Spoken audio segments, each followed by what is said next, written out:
Start the recording. So you want to open up your SportsStore application and look at chapter 11 of the textbook. I would recommend pulling up the code from the book, and specifically please make sure you do a poll to get the latest version, because I've made a lot of tweaks to the chapter 11 code that's out there, both the support bootstrap 4 and such.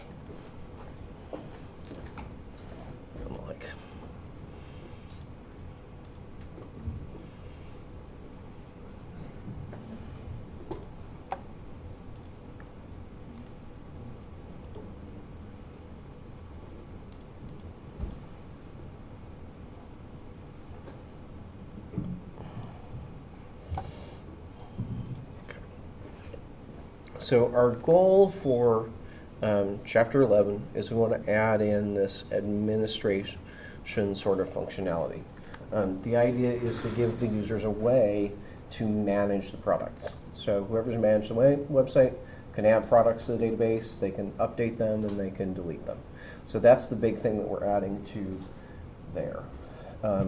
In chapter 12, just a heads up, there's kind of a few things in chapter 12. Chapter 12 is where we're going to actually lock that down, so you have to log in order to get to this functionality. So we won't be doing that in chapter 11, we'll be doing that in chapter 12. There's also a part of chapter 12 that deals with uploading images. I'm actually going to put that second half of chapter 12 back to next week, so we have more lab time this week, if that makes sense. So I'm going to actually push the upload part of that back to next week.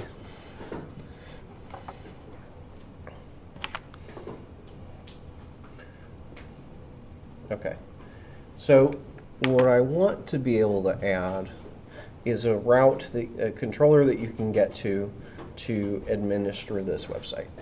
You can kind of see a screen mock-up of what we're trying to build here. So basically we have one screen where you can see a list of the products, and then you can go edit it or you can delete it. We also have an edit page where you can change all the properties, save it, or cancel. There's also an add button here to add new products. So those are the two screens that we want to build. Okay.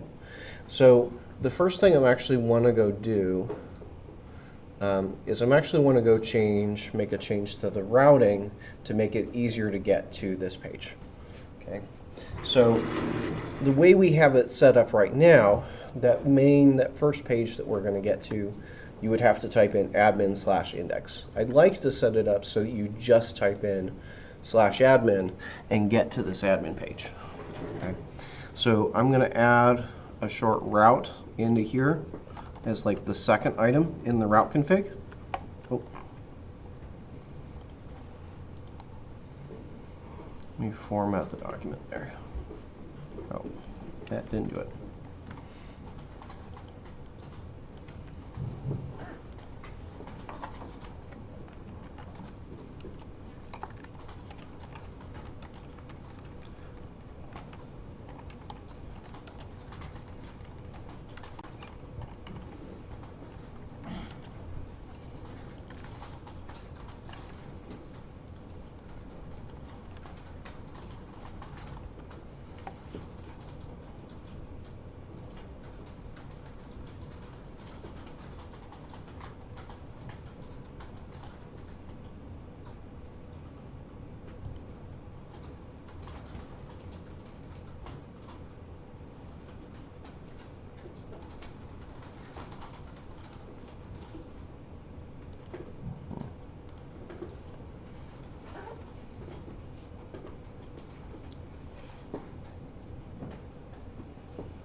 So all that's going to do is just let me type in admin, and it's going to go to admin index. That's all that's for. The reason I'm adding it in this order, I want to have the empty string first. I want it to happen before it looks at, hey, page 3 or category, If I don't add this in, then just typing /admin, it would go look for a category of products called admin. So that's why I'm putting that there. Okay. So now that we've added the route, I want to go actually add the controller. So I'm going to right-click controllers and say add new controller, just like we've done before. I'm going to add an empty controller, and I'm going to call it the admin controller. Okay. Now, obviously in this controller, I need to be able to get access to the database, right? So what's the first piece I need to do? Add a new controller needs to connect to the database. Create a database object. Yeah, I need to create a DB context, right? So I'm going to say private SportsStore database.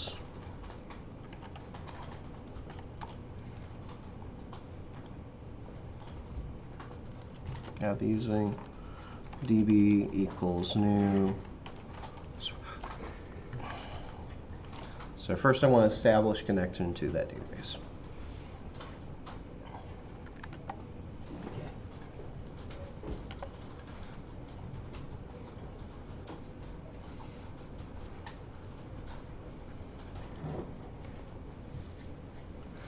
My index route's fairly easy. I just want to be able to see all the products. So I'm just going to add DB products there to send that on. I also want to create an edit page so that you can go edit a product. Public action result.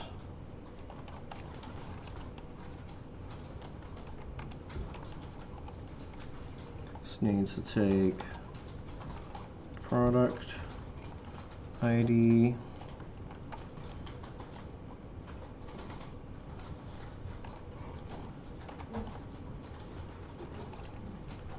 So I'm going to have a get version as well as a post version of this.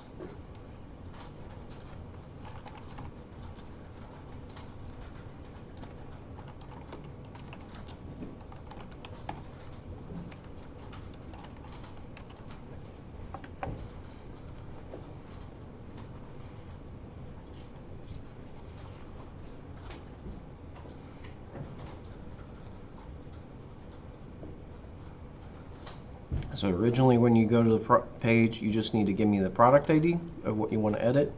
And then when you want to submit those edits, you're going to give me a full product object. Okay. I also want to add a create method in here to create a new product. Public action result.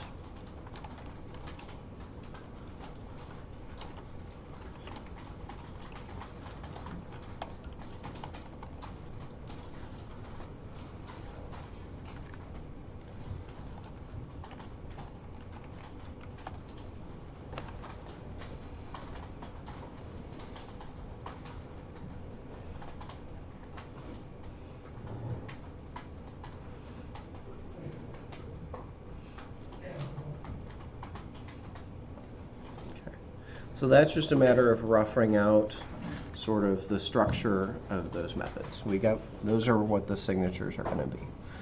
So when I fill out this one, I need to point the user at a view that's going to have all the data of that product that's already in the database, right? So they can edit it. So in order to do that, I need to first go and retrieve the product with that ID, right? So the first thing I want to do is go retrieve that product with the ID. So I'm going to say product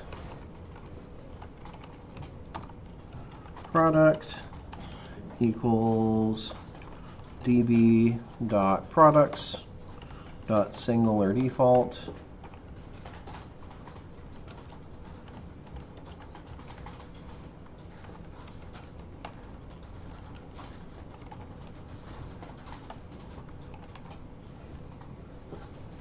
So the first thing I want to do is go find the product with that ID.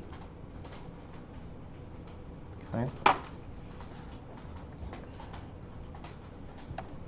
And then I want to show the view so they can start editing it. So return view, edit, product. Okay.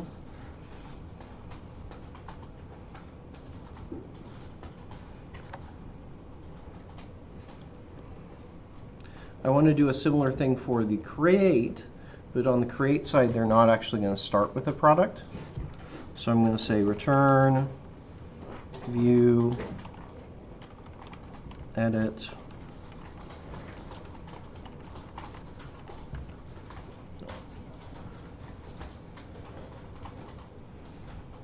okay.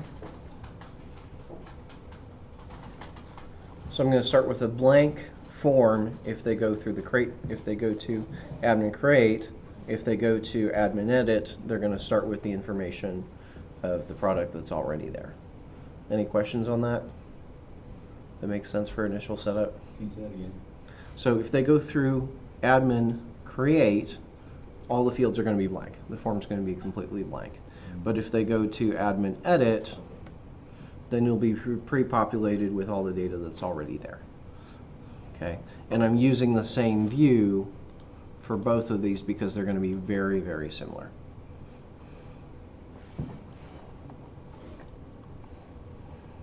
Okay, now, yes? Why do you need null there instead of just edit? I could just leave that off. Oh, It would actually do the same thing. okay. I'm going to do that. There's another option that you could go through. You could also say new product. Either of these routes work. And there's upsides and downsides to using either of those routes. I'm going to just specify that. The only reason I'm putting in there is null is to make it clear that, hey, in this case, I don't expect there to be a model. But really, I could leave that null off and it would be the same. Okay, so let's look at our edit now. What do we need to do in our edit? Well, in our edit, I need to first check if the product is valid, right? If the model is valid, how am I going to check that? We've gone over this a few times. Huh? Yeah, so I'm going to say if the model state, so if it's not valid, then we just want to send the user back to that view. Okay? If it's not valid, I just want to send the user back. Okay? Now, there's two possibilities beyond that for how they get here, right? So they could have gone through create, in which case they're going to create a new product, or they've gone through edit, and we're going to edit an existing product, okay? So I need to know which of those two things it is in order to run the corresponding code. Because I have to write it one way if you're going to edit product, I have to write it a different way if you're going to actually add a new product, okay? So what's one thing I can do to determine whether or not it's a product that's already in the database? How can I determine that?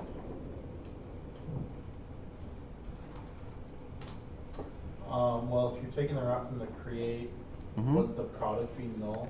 So you can check. Well, it actually won't, because when I submit the form, it'll have all those fields. It'll go ahead and create a product. So it's actually going to create a product. That product will not be null when I get to this method either way. I mean, so you can check for default values. I could check for default values, such as, let's look. Description, category, price. So let's look at the product model. You're on the right track. So if I look at here, right? If I look at what I'm probably going to have on the form, I probably want to let the user edit the name, the description, category, and price. I definitely don't want to let the user enter their own product ID, okay? I definitely don't want the user to enter their own product ID. Well, if the user is not giving it a value, what value is that product ID going to have by default?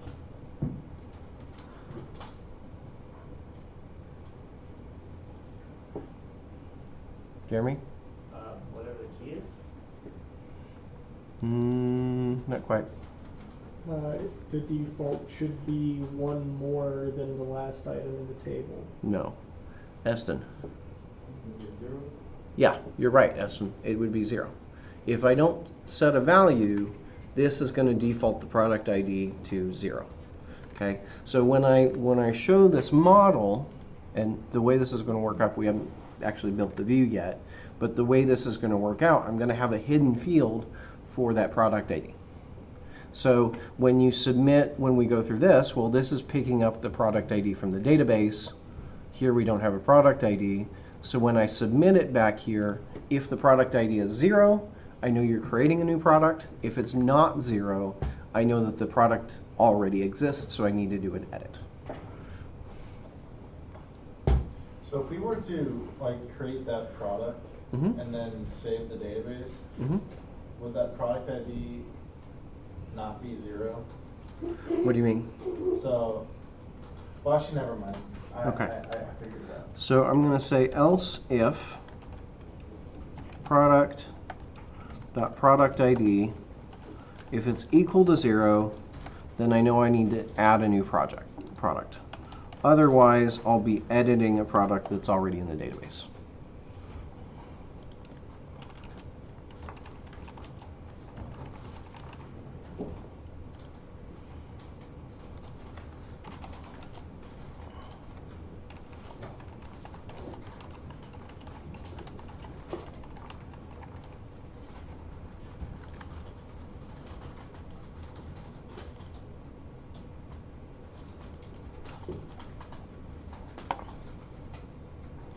Okay. So if I'm creating a new product, we've kind of already seen the code for that. So I'm going to just say db dot products dot add product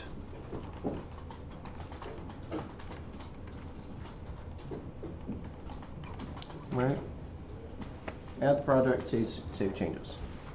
You don't want that to be async? I probably do want it to be async, right? I probably do want it to be async. So what do I need to change to make this be async? There's a few things I have to do, remember? What's step 1? Somebody give me step 1. Add async and task to the signature. Okay, so I need to add async. And remember the return type's already action result, so I'm going to say task action result. If the return type was just void, that's the one case where you just say the word task. If the return type's just void, then you're going to say task, no type. Okay? So I can change this now to await, save changes async. Okay? That's all I have to do to add a new product. Is add it to the database, add it to the table, and save changes. Okay?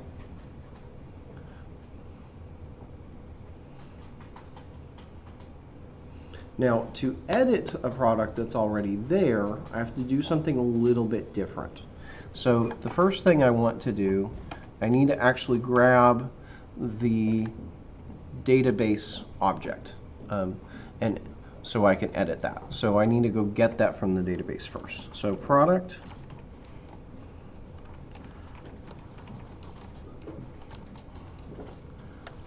equals db dot products dot singular default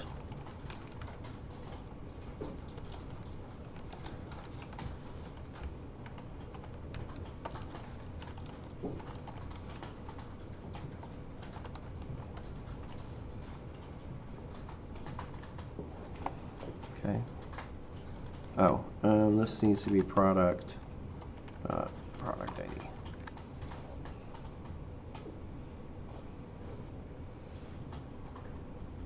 So first thing I want to do is go grab the database, go grab the object from the database. Because what I need to do for an edit is I actually have to modify that object instead of modifying the model that kind of got returned, if that makes sense. The reason being, Entity Framework does some magic with how it kind of tracks edits. And when you say grab an object from the database, what actually comes back is actually a subclass of the product class. So it's not actually this is not actually a product object, it's a subclass of the product object. Okay, and in there it will deal with tracking kind of what has changed. You'll take care of tracking what has changed. If I don't do this and I just use this object here, it won't know what database object I'm actually modifying. So save changes won't actually have any effect. I have to actually do it to this object here. Okay. So grab it from the database, and then what I want to do next, I need to say, okay, now we can update that object. So DB entry, I need to go through each of the properties that we want to change and update them. So I'm going to say DB name is equal to dbentry.name is equal to product.name, and on down for each of the fields that we're going to have in the editor.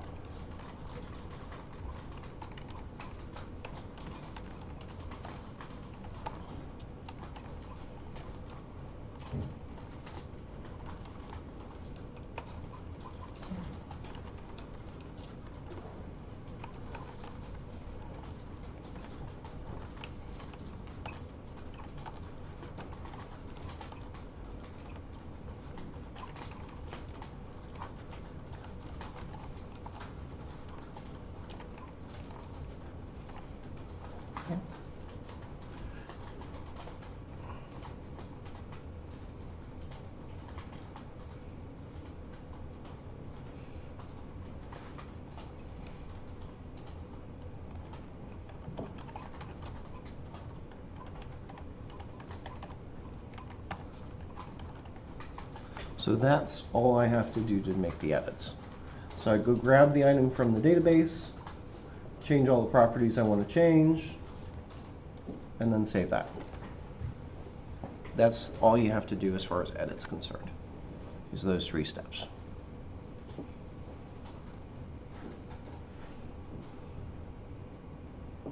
Okay, any questions? Is there no way to actually copy a product to another product? Copy the information? There is sort of a shortcut to this that you can use that's in MVC or is in Entity Framework. I think it's actually part of MVC. It's not strictly, there's 2 problems with it. It's not strictly typed, and it does have some interesting behaviors in a few regards. So I have kind of messed with that, but I think that this seems to work the best, is just spelling it out. So there is a shortcut out there for this, and there's another way to do this if you're going to change all of the properties. There's kind of a hacky way to make the change if you know you're going to change every single property. But more often than not, what happens is that you're only going to change some of the properties on the object and leave some of them the same. Is usually what ends up happening, especially because you may have different users, and some users are able to change this property and not that one, or you might have forms that you have to go through this form to edit these fields or this form to edit these fields. So this is a kind of good way to know how to do it, because this works regardless of what your situation is. It is the most verbose way to do it, but it always works, if that makes sense. So this always works regardless of what your situation is. So this is the method I would kind of ingrain in your memory. So that's it. I think that oh, we do need to do one thing. We've saved the changes. You'll notice that this is still red because we haven't actually said, well, what view, where do you want to go once you're done with that. So once we're done with that, we want to say return redirect to action and redirect them back to the index page.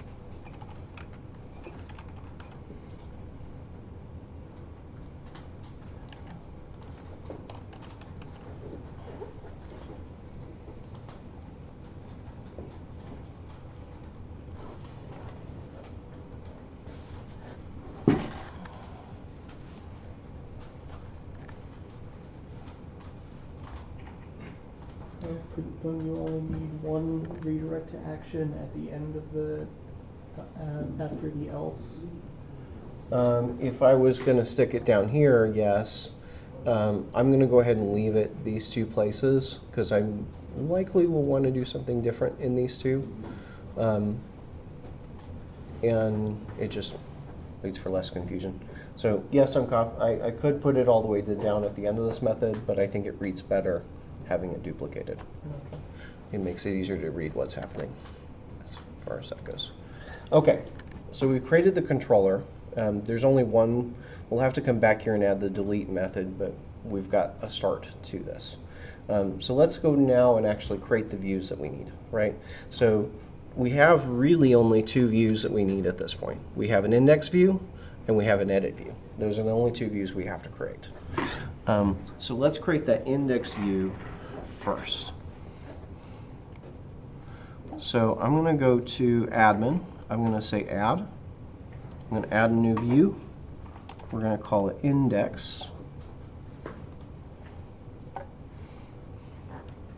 Let me create that one not as a partial view because I created that one as a partial view. So add view. There. I didn't want to create that as a partial. Okay. Now, one thing we can do, I just want to make you aware of this. I'm gonna replace all the code because I don't necessarily like the code that it generates off the books. But just to see what it would do, I'm gonna pick the template list and product. So the template it's going to use is a list of products. That's what I'm going to template it out as. Okay. So this is actually going to go ahead and create some of the HTML for us. There are upsides and downsides to this. This can make the process simpler, but what it creates is kind of generic and oftentimes requires quite a bit of customization on top of it. So it's not what you want to just create it and leave it. Okay, but let's see what it's going to create. So I'm going to create that as a list of products. You'll see it's put in the model here for me. Great. As I enter mole of product, what I'll see is it's created view bag title, the end H2 here. You'll see it's created a create new link, all this kind of stuff. Please don't type in what's here at the moment because I'm about to throw it all away. But you can see that it's created a table. Those tables have some headers. So I have name, description, category, price, name, description, category, price, and these links. Now you'll see that there's two new helpers in here that we haven't seen before. One of these is display name for and one of these is display for. So display name for, you can see it's using that as the headers. And this is using, it's showing display for to show the data. Let's take a look at what this page looks at right now.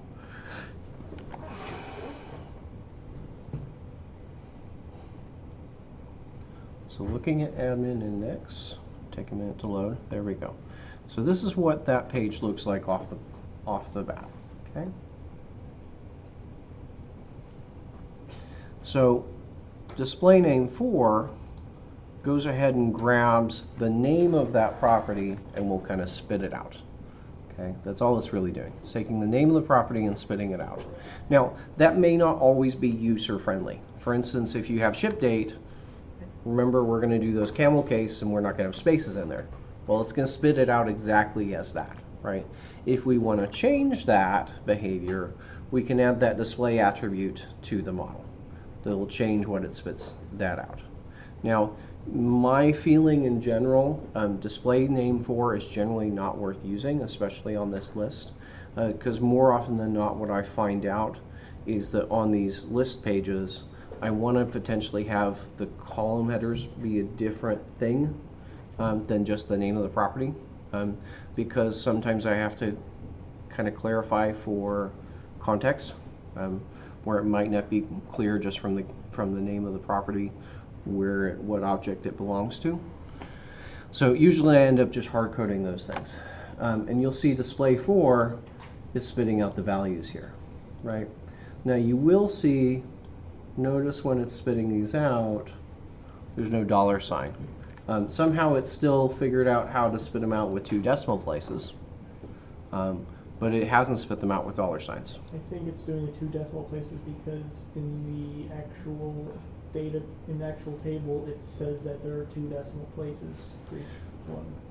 I'm going to guess, I have a guess as to what it is. So let me go to the SportsStore database. I'm going to comment this here, because I think that's what it is, if I'm not mistaken. Fluent bit.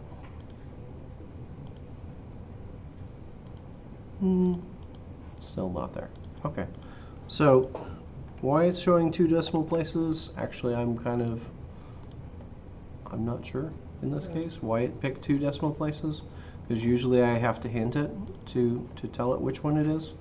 It may be that somehow it may be possible that it's figuring out somehow from the database.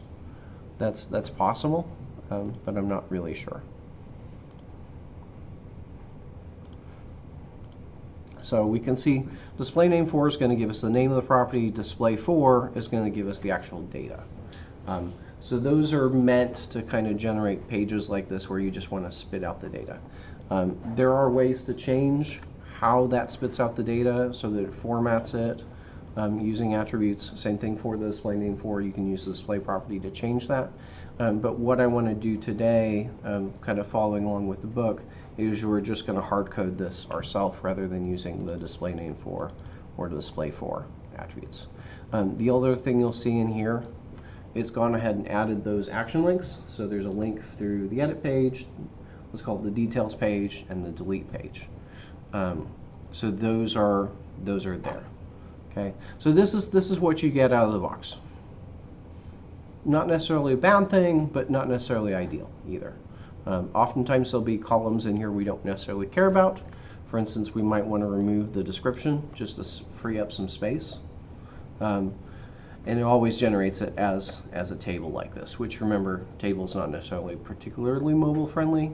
I'm just going to grab, the code from the book is still using a table, so we're still going to have that problem. But I want to clean that up a little bit. So I'm going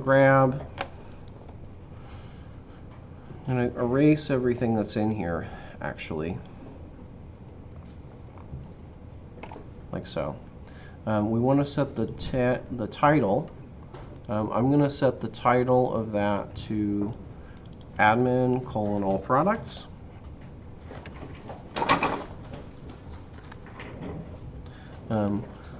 We want to have kind of a highlighted header, is the way that this is kind of set it up for this page, at least the book did.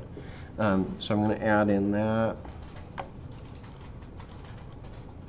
Edit, advance my document.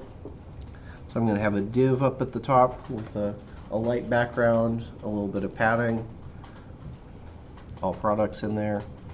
What I'm going to add beneath that is going to be another div.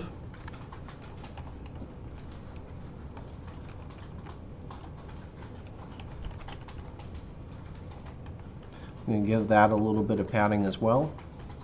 And we'll end up putting our table of data in here.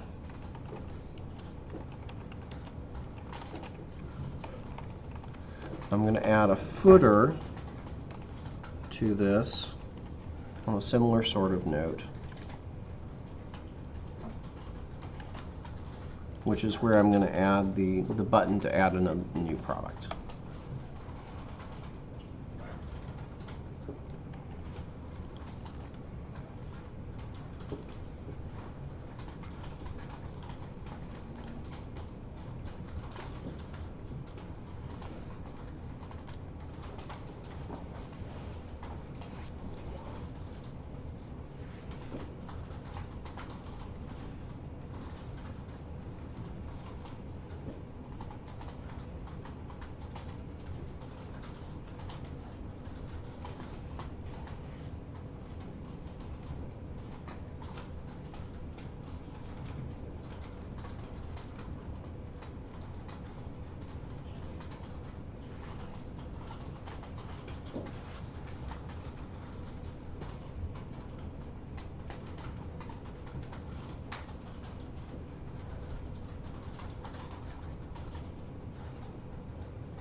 So that's going to give us the overall structure of the page.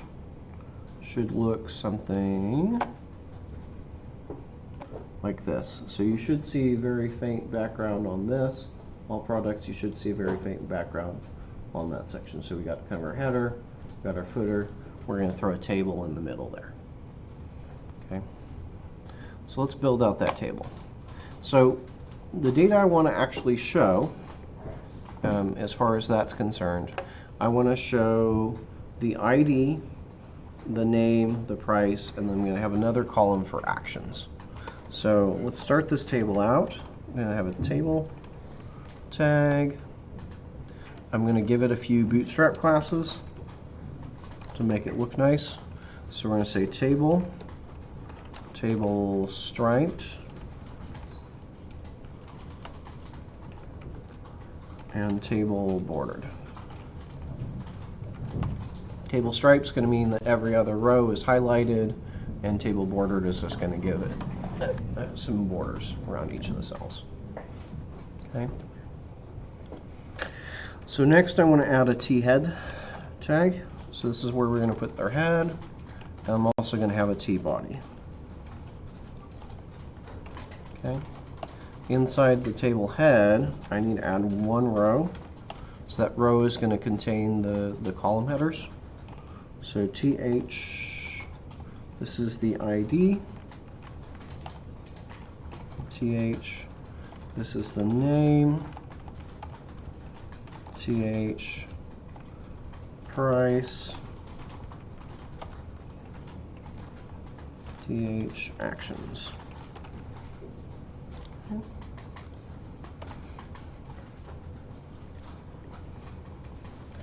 So that's my header.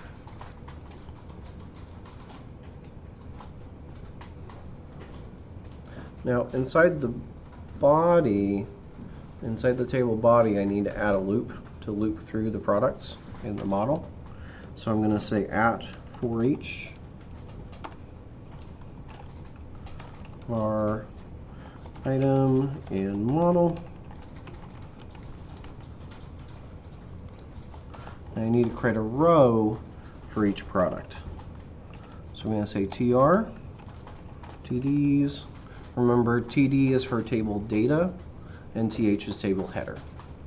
Okay. So TD, this is going to be at item.product ID.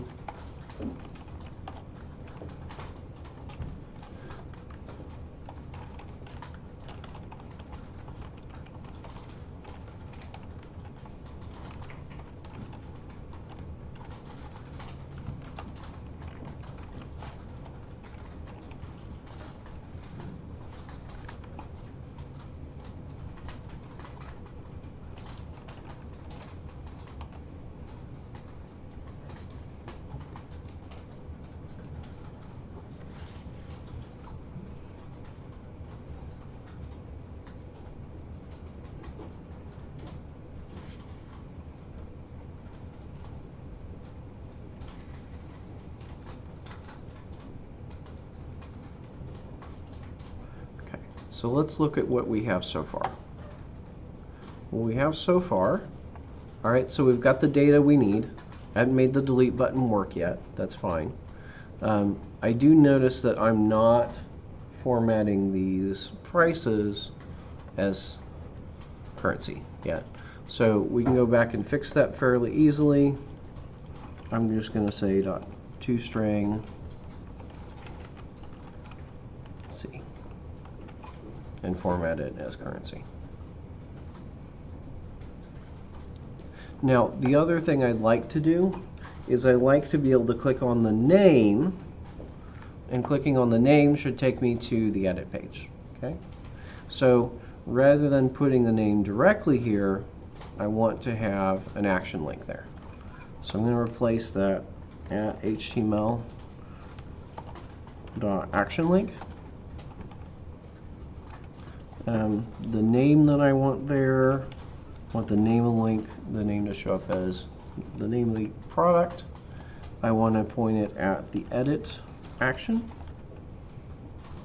And I need to give it some route values. Namely, I need to give it the product ID. So I'm going to say item dot product ID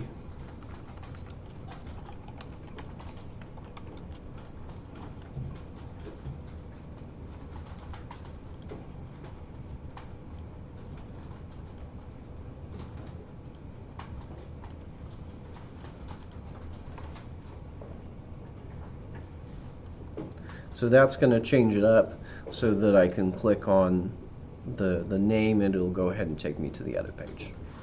Okay. Yep. And that route value is giving it that specific product ID so it knows Which product I want to edit, Okay. right? If I left this off, then we would be going to the edit page without a product ID. It's like, well, which product do you want me to edit, Right. right? And remember when we set up the admin controller, remember that it needs a product ID because it's going to go look it up by the product ID. So I need to fill that in, otherwise the links wouldn't work. Press your controller for just 1 second.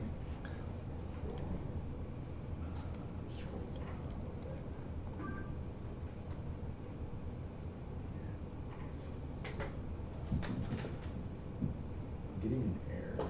On what line?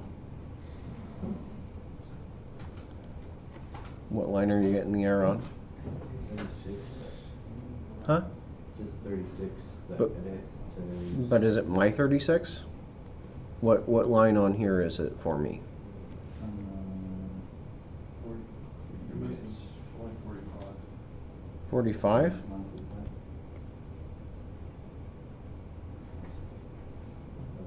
I'm missing that right there. Okay. Alright, thanks. Okay. So let's look at this again. So now I can see my currencies showing up the way I want, the prices are showing up the way I want. I can click on a product and kind of see the preview of the link in the bottom left corner. It's admin edit, question mark, product ID 13, product ID 14. If I click on it, it'll take me here, which, okay, fine, I just haven't created the edit view yet, right? But we can see the link is doing what we would expect it to, where it's admin edit with the product ID. Yes? Alright, so I'm getting an error from saying something no reference exception for each thing. You said null reference exception where? It said I had system no reference exception. It's talking about for each thing. The object reference not set to the instance of an object. So what that tells me, go back to your controller. You probably just have return view, not return view. You're probably not returning the list of products. You're probably missing this.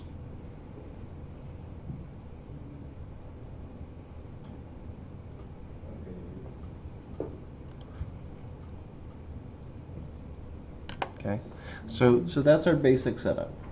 So I've got a link that will take me to the create page. I've got a link that will take me to the edit page. We need to now create that actual edit view. Okay, so I'm going to right click on admin, say add view. I'm going to say call it edit.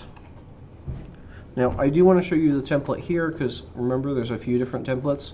So the first one we looked there at was the list template. There actually is already an edit template. So let's look at what that code is going to. We're going to customize this again, but I want to just take a look at what that is. So I'm going to use the edit template and tell it that I'm going to edit a product. Okay.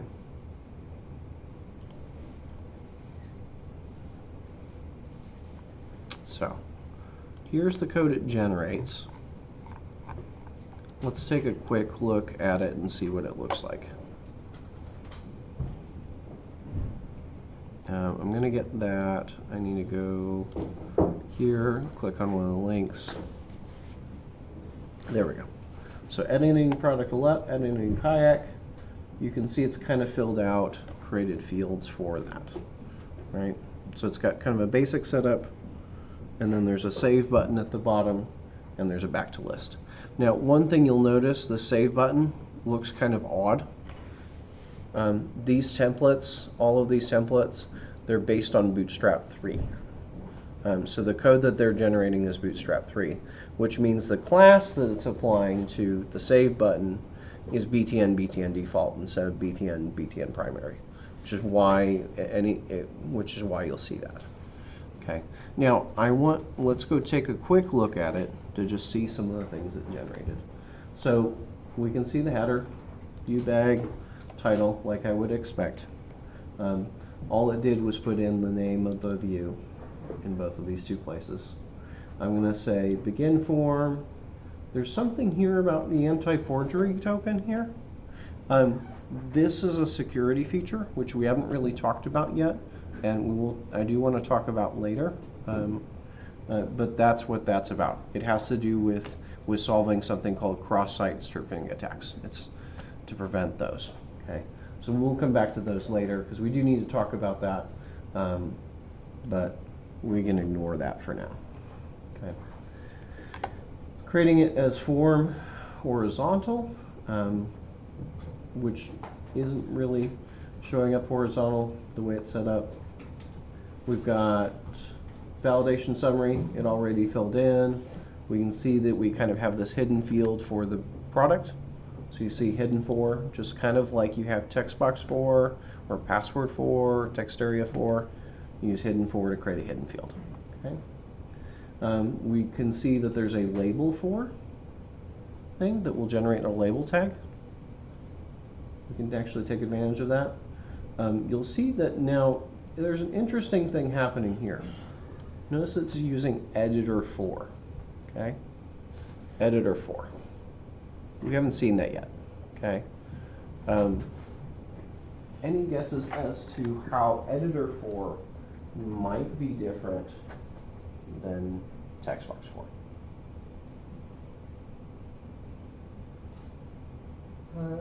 It figures out the data type of what it's changing and then creates the proper input to edit it. Correct. Yeah. So editor for will use the attributes on your model and the data type of that field to kind of try and figure out what control to put there. So it may put a text box, it may put a text area, it might put a drop down. It won't put a drop down. It will. Well, I take that back. Sometimes it will put a drop down. If you do something as like bool question mark, it'll actually put a drop down there with the null, true, and false values with those three options. So it can do a few things there, or if it's a Boolean, it'll go ahead and put a checkbox there. So it does those kind of things. It goes ahead and generates that because, well, that's probably a good starting point. That will, in theory, work for any of the fields in your model, right? It might not be the most user-friendly control that it picks out, but at least be a starting point, right? And you can also see the validation message for it. So that's the basic stuff that it will generate out, okay? And then you'll finally notice at the bottom, it's got the submit button.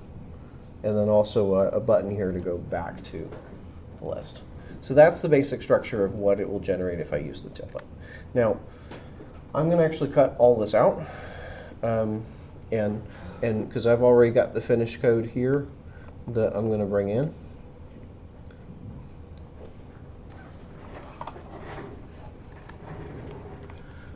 Let me open up that finished file. So what I'm going to set the title to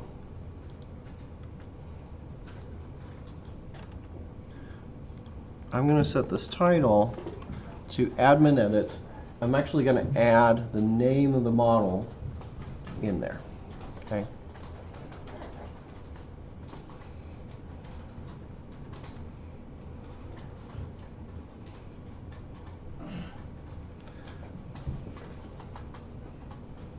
Now, there's one issue here. So this will work just fine. Setting the title this way will work just fine as long as I'm editing an existing product, right? If I'm trying to create a new product, remember that model is null, right? So if I leave this as is, I'm going to get, actually I don't think that @ sign needs to be there at all. If I leave this as is, it's going to crash if I go to the crate, right? it's going to crash because there's no model at that point. Okay, so I'm going to actually change this header so it's going to be a little bit different depending on whether or not we're creating a product or editing one. So I'm going to say if model does not equal null and model dot product ID is not equal to 0,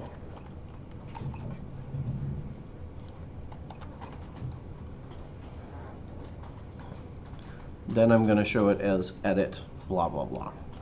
Otherwise, I'm going to set the title to be admin create.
So that's where I'm going to start this. Similar to the index where I had that header kind of on top, I want to have that header on top here as well.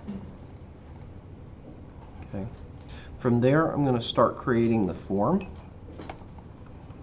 So I'm going to say using, open that up, HTML.begin form. Now, important thing to note here, I do need to specify for sure the action, because I want this to post back to the edit action, regardless of if you start on create or edit. If I don't specify this, this will try to post it back to create when I try to create a product. It'll say, oh, that page doesn't exist, right? So I need to make sure I specify which action is it going to post back to. Okay, inside there, I need to add the rest of the code. So I'm going to add a div. This one I'm going to give some margin to class, or some padding to div p3, div class bg light p3.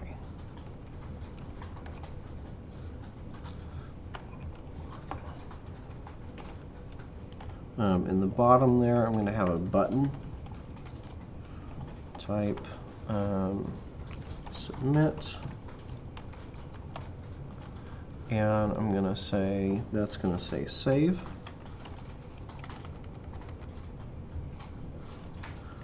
I'm going to style it as a primary button.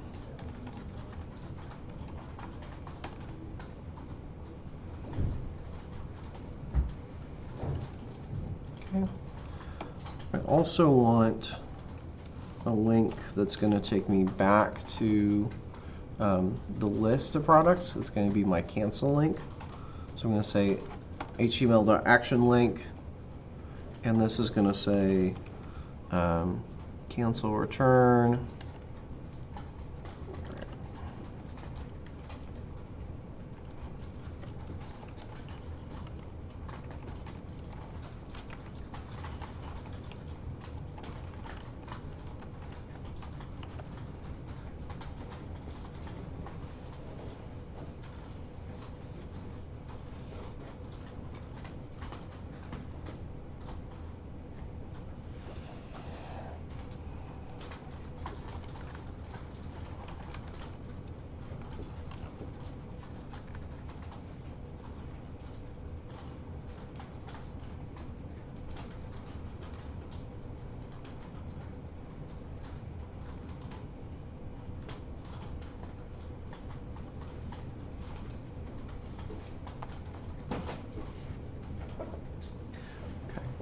So I'm going to do a quick check just to make sure that everything here is good. So I'm going to go and run it. Let me go back to /admin.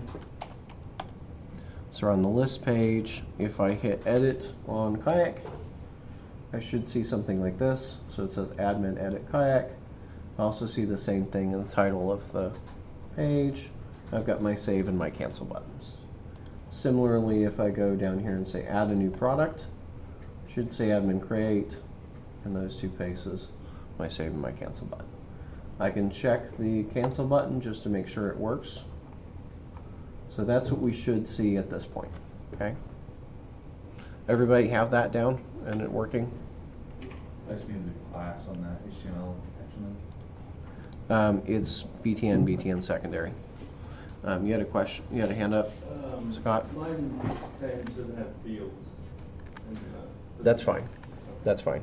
I just put that in as placeholder. It's saying product does not contain a definition for product AWD. It says product does not contain a definition for what? Product AWD. Your casing is wrong. It needs to be uppercase P. Remember your properties that you start with.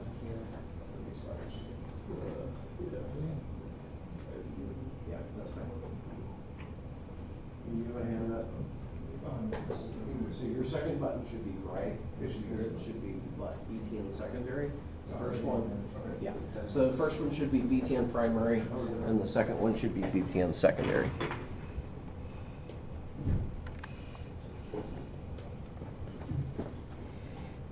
Okay. So now I want to fill in the fields. And remember, I need to put in a form group for each of these fields. Okay. So let me add the first one, which is going to be the name.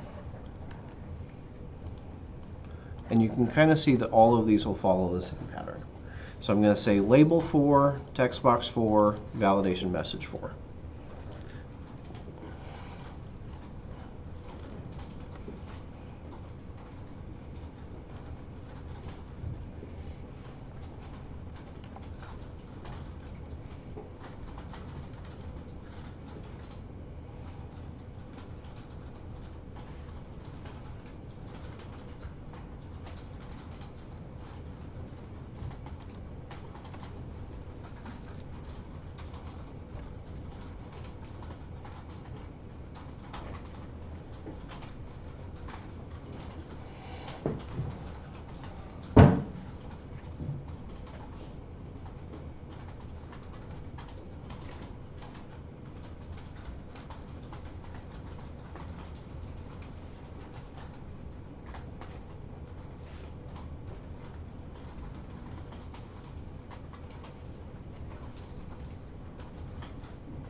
So that's the basic format for each of those fields. We can actually now duplicate this, and we want to duplicate this 4 times because we're going to edit the name, the description, the price, and the category. So those are the 4 fields we want to be able to edit here. So I'm going to take this, copy it, duplicate, duplicate.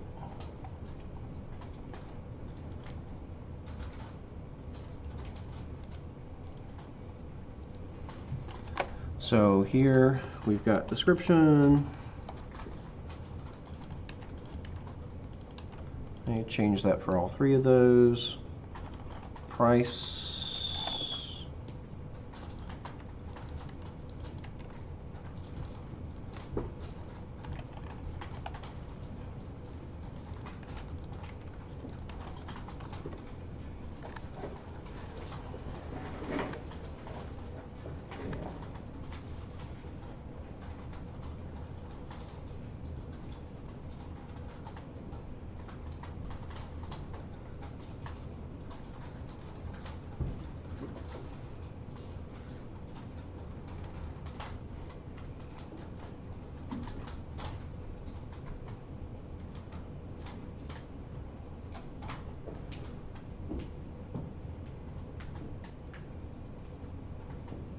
So I'm going to have name, description, price, and category. Let's take a look at that and see what that looks like now.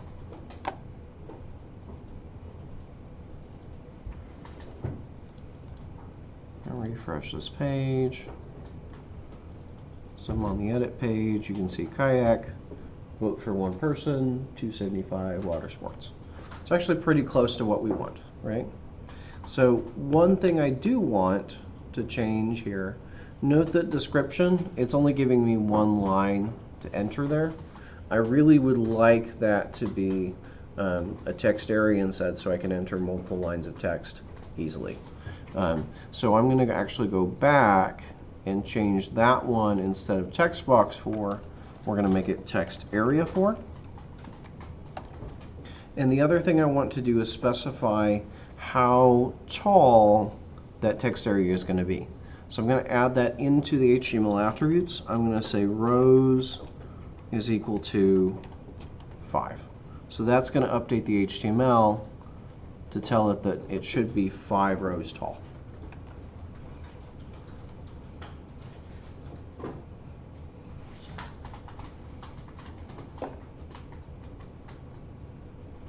Okay.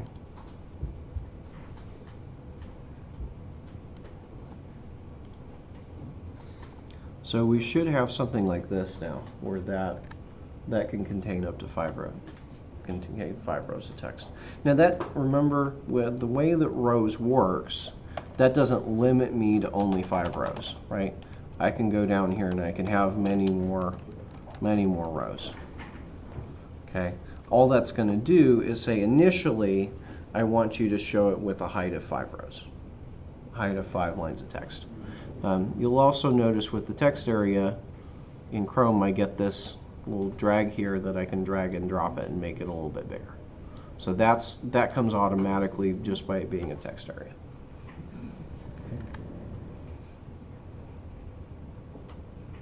Could you go back to the code? You can Yep. see the attribute had changed. So I said text area 4, and I said rows is equal to 5.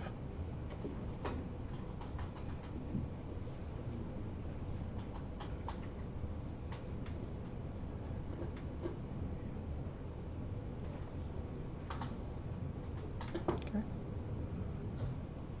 So if I'm spelling everything out, that's good.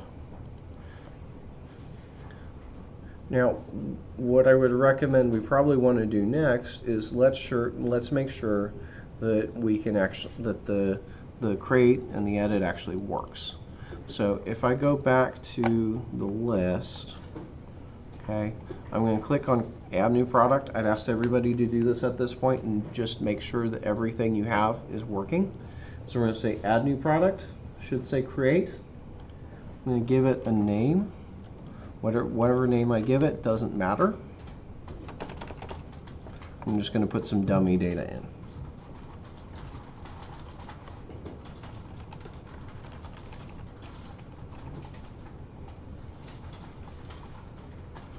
Okay.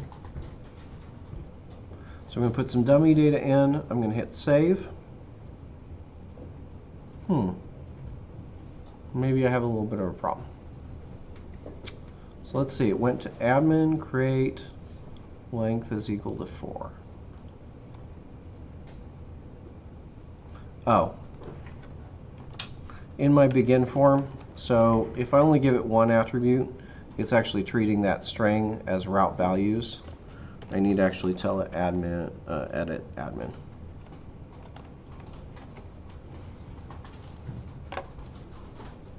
So now it's treating that as action name and controller name.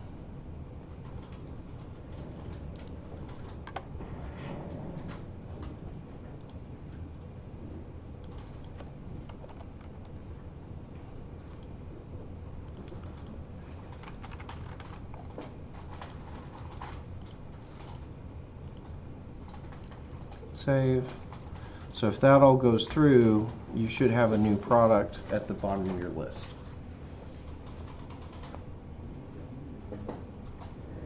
So if you get that new product created successfully, please raise your hand so I know who's all at that point.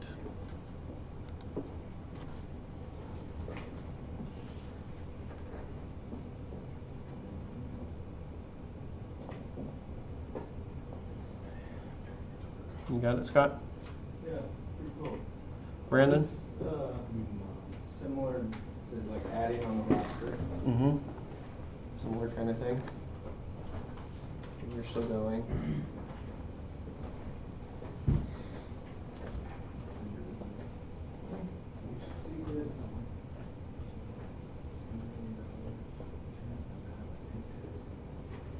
And the product.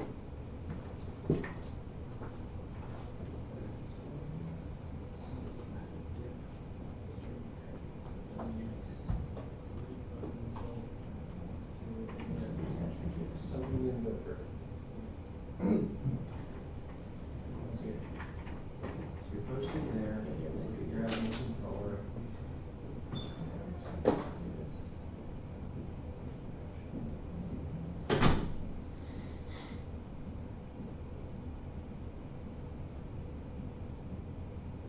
So when you're saving, looks like it went to have an edit. It looks like there was an error of some sort, but you're not seeing what that error is.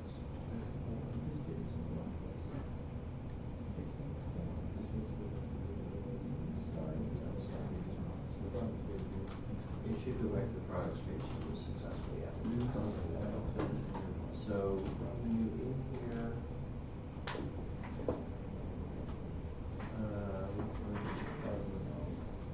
in here add HTML.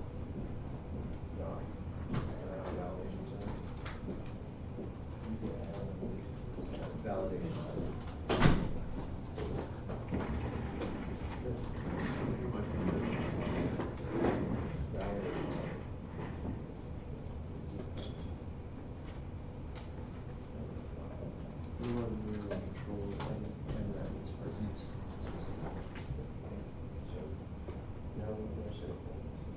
There are four errors or something wrong with this. Oh.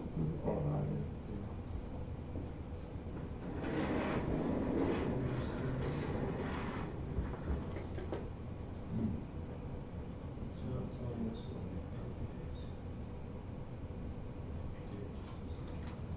Oh, I did forget to add something. This may be part of the problem. I forgot the hidden field for the product ID. So we need to actually add that in.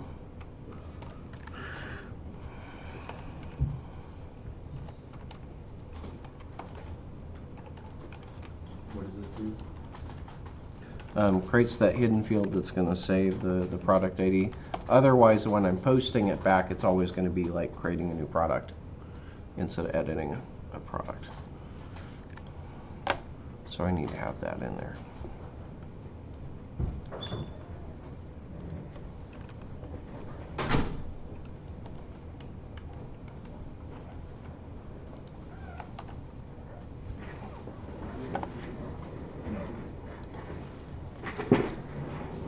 So S and C if adding that. Make sure you're running because you might be running out. Make sure you get run on that because you might still be running on school. So curious, I was just clicking on them randomly, and this is how many I had at this point, and I changed it. Yeah, so that's the thing I just fixed. That's this. Oh, yeah. That's what I. You're skipping? Jimmy, you're showing me a bunch of extra kids.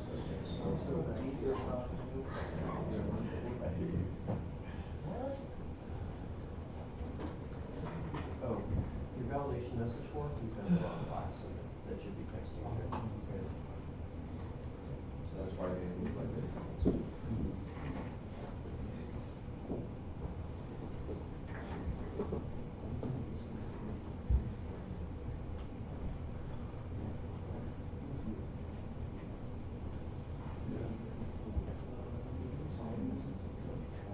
Do it up down. Right now you're just.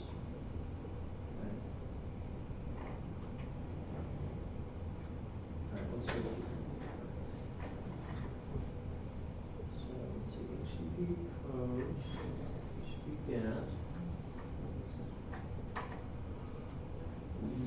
They have in here return, redirect to, yeah, put that in those pieces of place instead of putting it individually.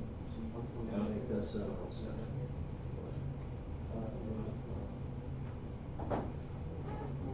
Um,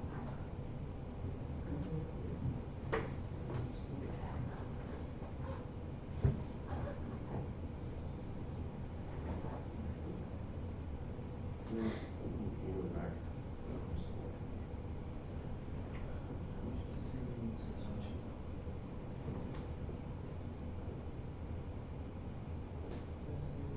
Problems with this. Okay, so let's see what it does.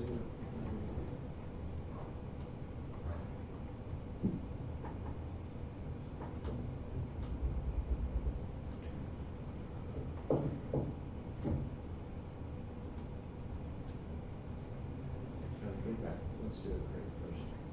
Sure.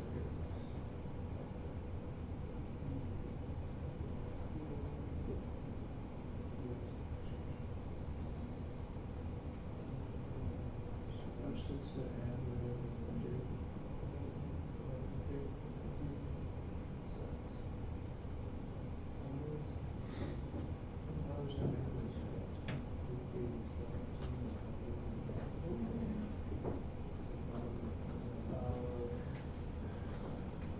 So go back to the browser.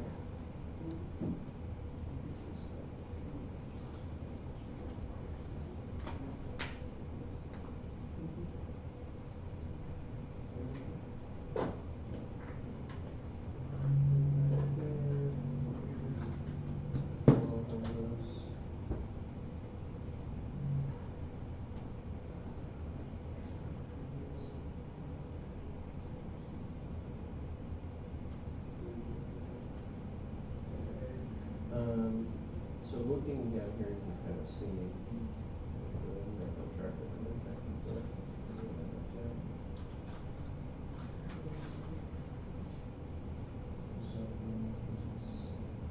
Save.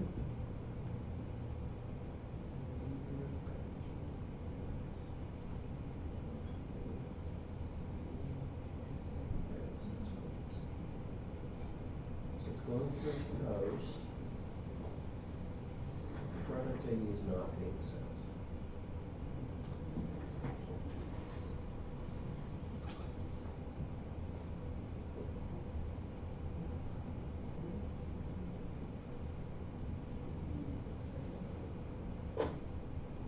Oh, you see, oh, host, not edit.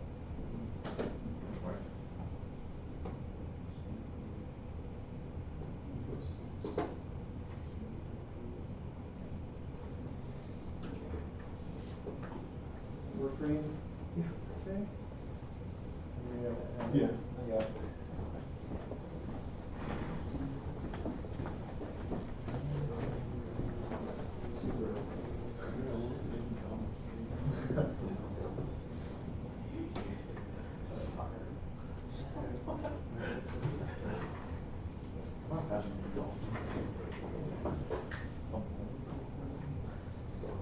Relatable.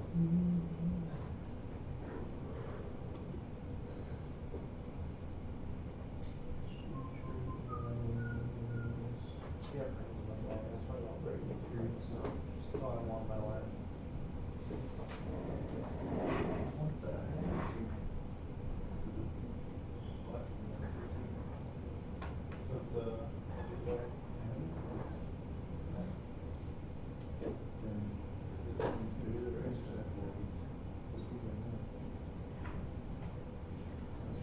So admin, right? It's walking.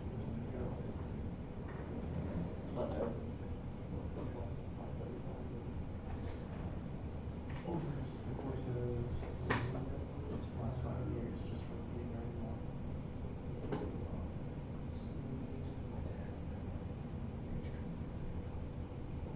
Really?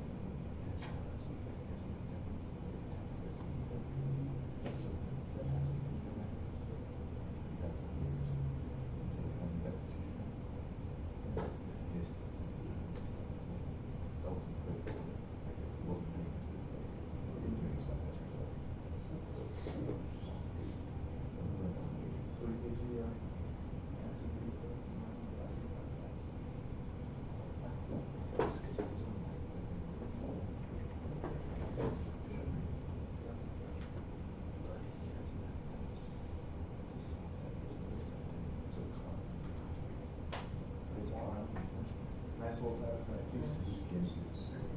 I've never seen him like this. Wow. Like he wasn't cool with that.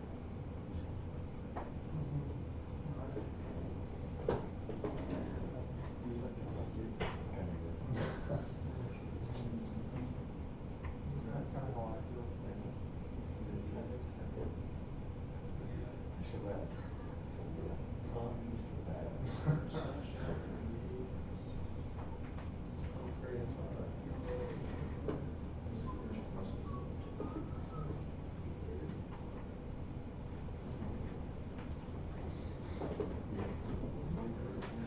Okay, we see one here. Yeah. So something according to this is invalid. According to that, something's invalid.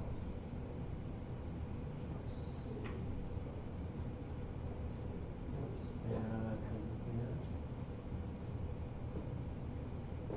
And HTML validation summary.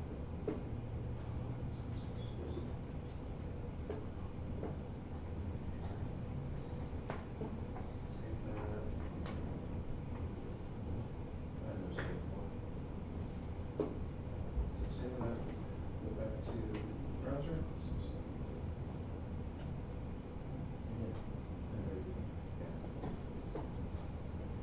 Okay. Go back.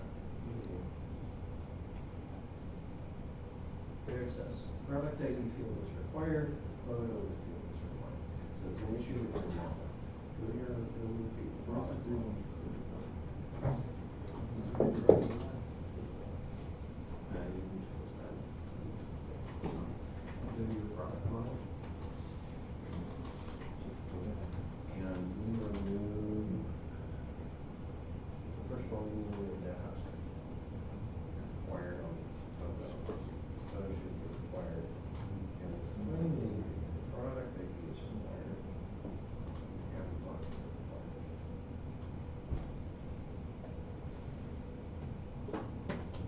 Let's try to run it.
When we submit this,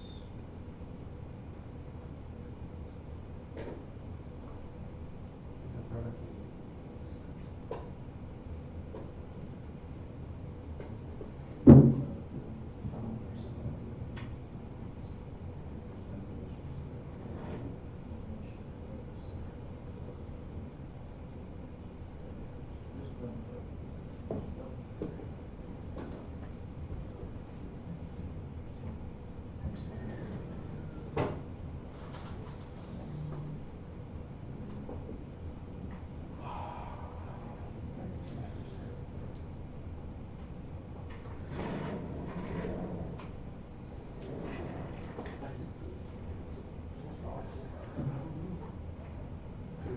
It's not posting the room.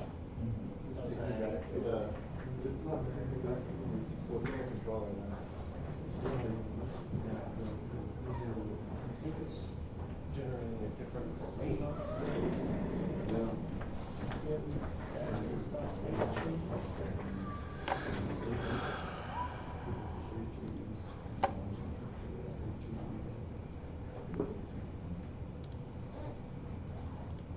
Is it on the create or the edit or both?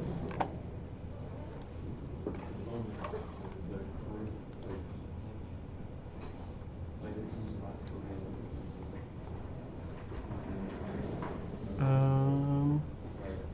Okay, okay. Product ID must be a number. Okay, so I'm running into that problem. Now.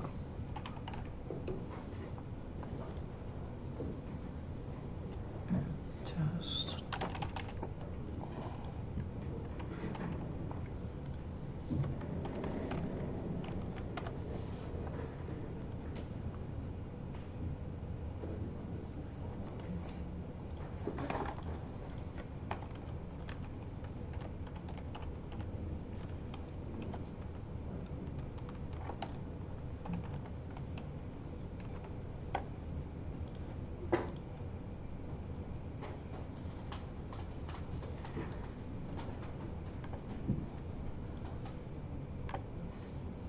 Okay, so I'm getting that now as well. So how can we work around that? If I try to do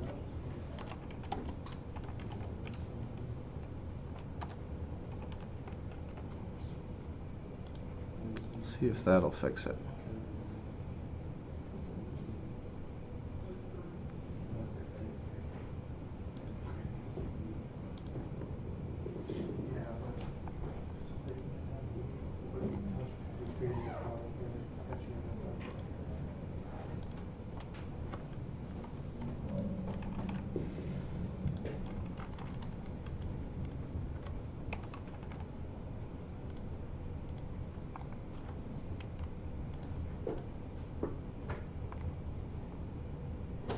Okay, that solved it.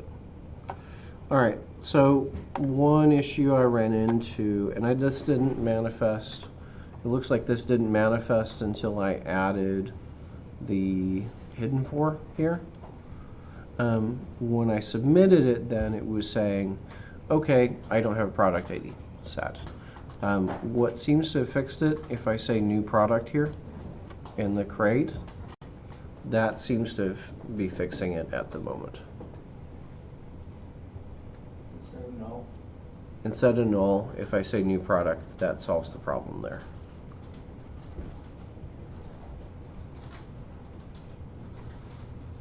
Then where's the hidden for that? So in the edit, you should have a hidden for field up at the top of the form. I hadn't added that initially, but that's needed to make the edit page work.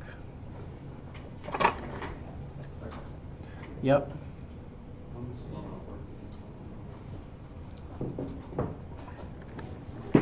I would recommend adding the validation summary in there as well, and it'll help us see if there's any other problems.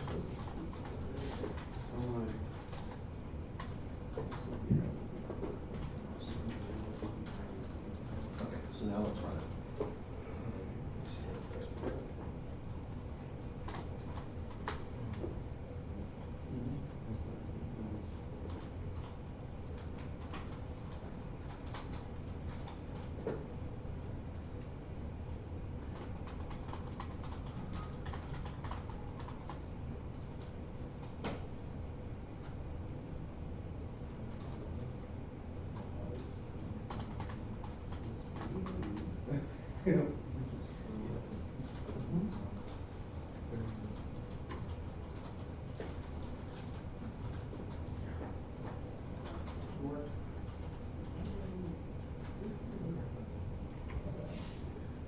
So that's done, Brandon, with that fix your problem? Yeah.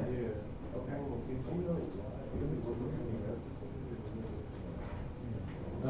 Because some people had added that hidden field and some people had.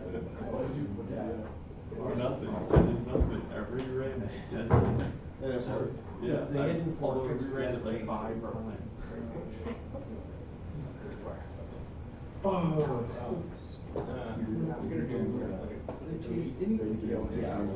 I just use it to their product. I want to fix, yeah, we'll put a delete in there.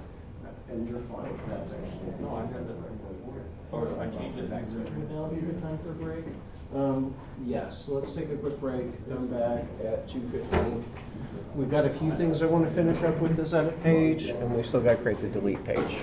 Wait, do you get this? Oh, as you do it.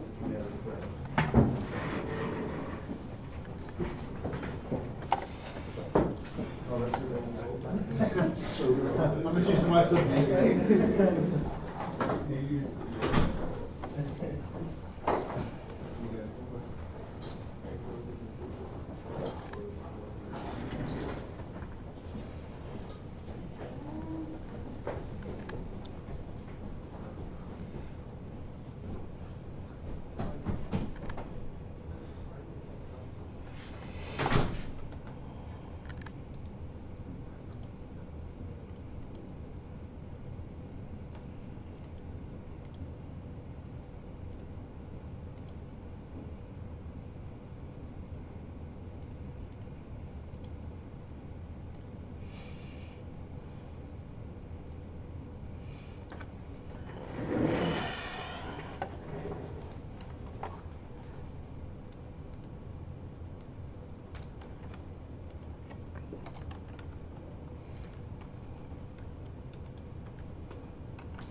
So as far as I can tell, everybody's create is working. We want to just make sure that edit is working for everybody as well.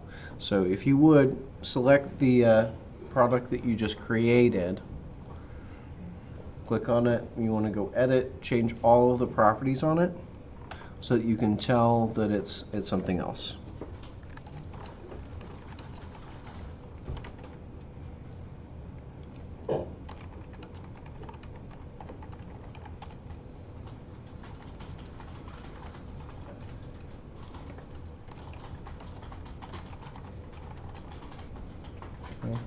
So change all the properties, save it, make sure that it actually comes in as a new product. So you should be able to save it, click on edit it again.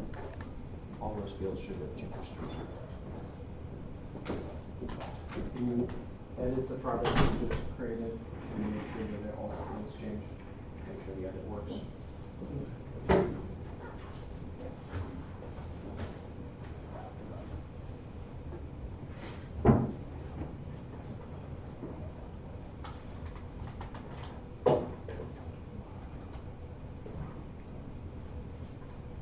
Does anybody not have that working yet?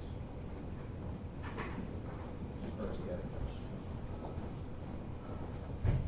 Create a new product and then. No, the product that you just made. Oh.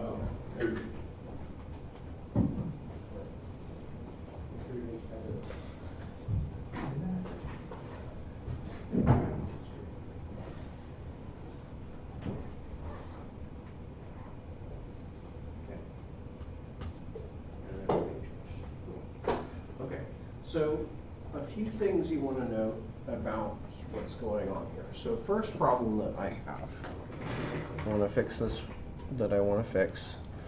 Well, let's say I put in a negative price. Is that valid? Really shouldn't be, right? Really shouldn't be. But right now, it will let me put in a negative price, okay? And it's actually showing it here with these parentheses. That's because that's traditionally how you show a negative price with money. I want to prevent that, okay? So the way that I prevent that, I need to add another constraint to my model. So I'm going to go back to the product class, okay? And I'm going to add a constraint to the price. The constraint that I'm going to add is what's called a range constraint.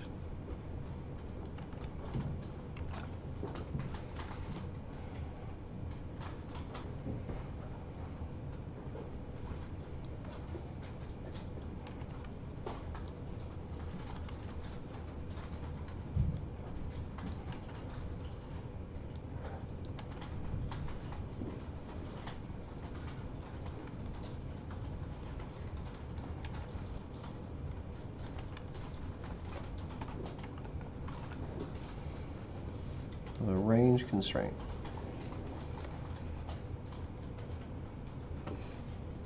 So I'm saying that the price is required, and you must give me a price that's between 1 cent and the maximum value for a double.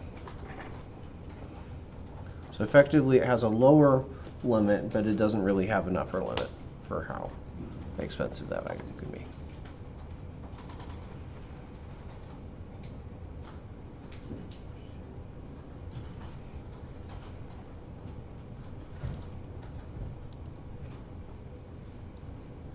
Okay, so if I put that in there, I'm going to go ahead and save and run it.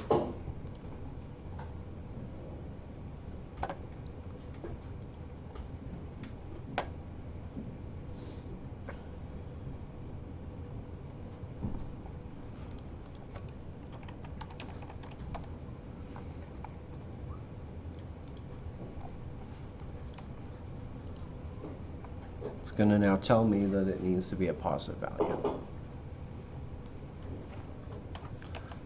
It shouldn't be allowing 0, but it should allow me to have 1 cent. So negative value should be invalid, as well as 0 should be an invalid value. Okay, so that's fixed there. Another two attributes we want to add in here, and this is just for if we were to go want to use those templates in the future, they're worth adding. So I want to say add hidden input to here. I'm going to say using system web MVC.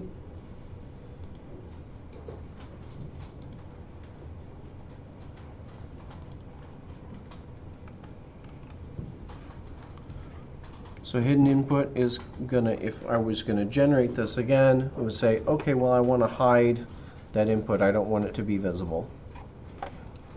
I also want to add to the description this attribute data type multi-line text. And what that's going to do is if I use the editor for if I were to use the editor for, that's going to show it as a text area instead of showing it as a text box. So those are things to know about. Okay.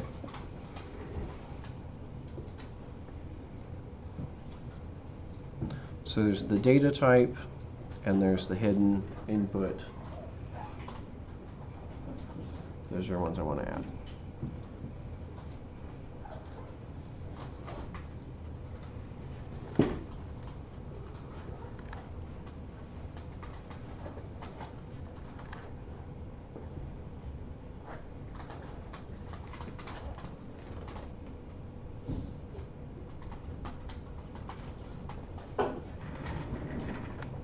Mine's still on negative numbers.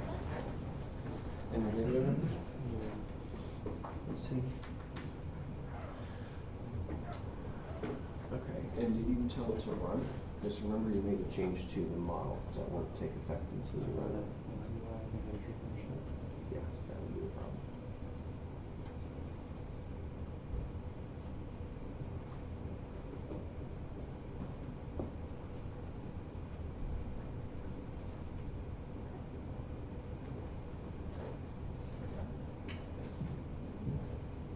Yeah,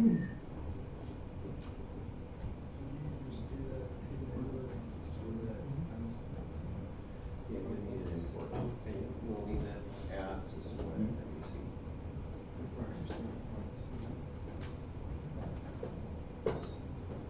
Most annotations are in that data annotations interface. That one if you're able to the MVC interface. Just kind of, to be honest, kind of loose that it is. And actually kind of So, when I'm on the web page person, they added the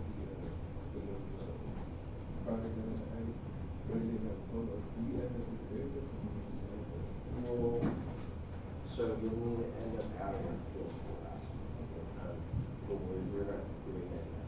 Oh, I just want to add. Yeah. We'll look at that next week.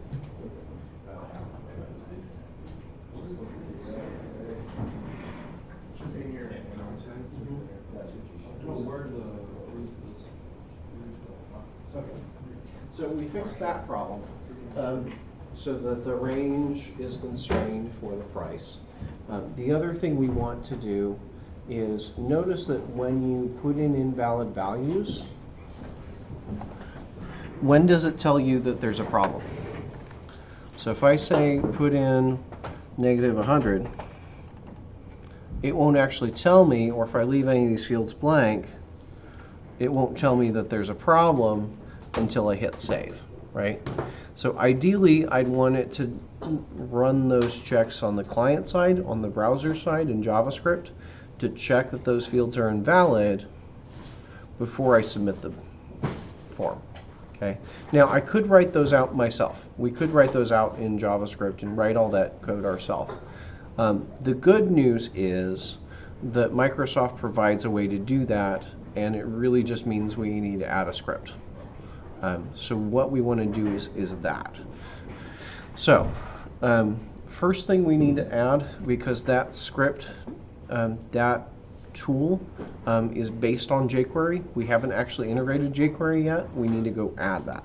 So I'm going to go out to code.jquery.com.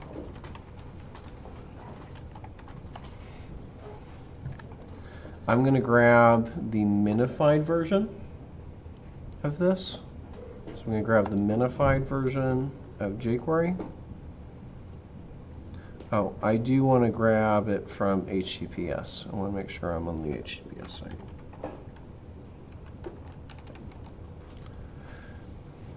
Because what I get here, I want to make sure it has that HTTPS in it. So copy that. It should be version 341, minified, HTTPS. I need to go to the layout.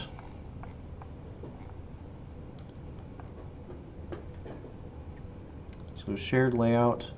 At the end of here, I'm going to add it into my layout, like so.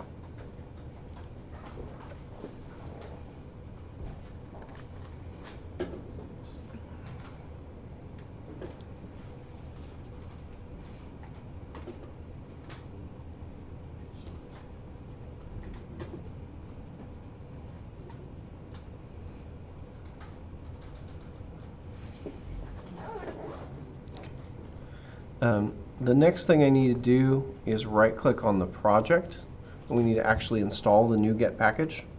So I'm going to right-click on SportsStore. I'm going to say Manage NuGet Packages. I want to go over to Browse, and the thing you want to look for is validation. Okay. You'll see a few things come up. I don't want this validation package. What I want is this one. Microsoft.jQuery unobtrusive validation. That's the package you want to install. So Microsoft jQuery unobtrusive validation.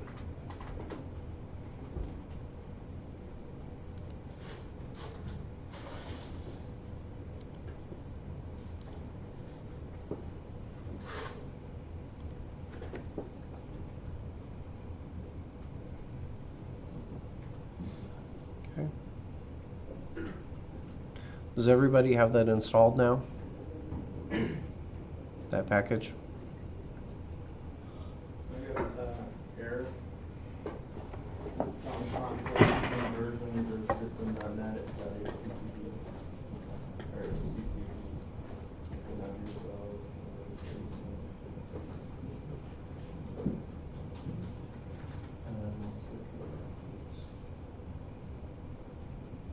These two packages need updating.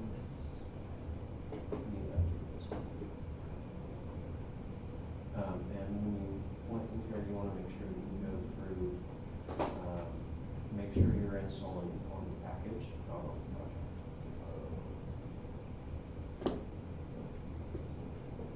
So we need to update that first.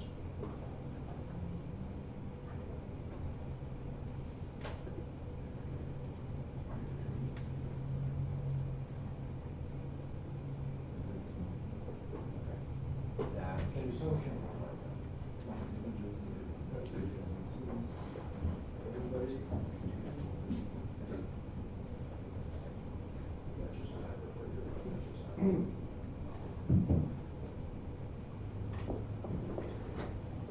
Do you have the card in your shop? Yeah. Yours I see on here. It was on my database project.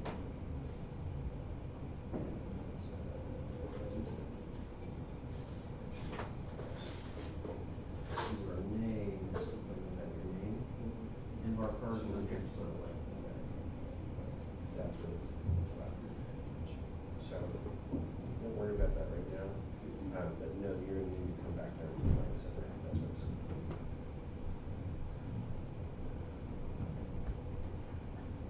So now that we've got that package installed, if you look under your scripts folder, you'll see that there's a bunch of new scripts. So I'm going to go look scripts. You'll see that jQuery is already installed there, jQuery 3. You'll see jQuery validate, jQuery unobtrusive JS. So what we need to add in is validate and validate unobtrusive. Those are the two things we have to add in to the layout. So going back to layout, I've got jQuery first, and then beneath that I need to add in 2 lines. So I'm going to add in scripts jQuery validate JS and scripts jQuery validate unobtrusive. Now adding this to the layout, remember, is going to add it to the entire website. So any form I have now is going to use this unobtrusive validation.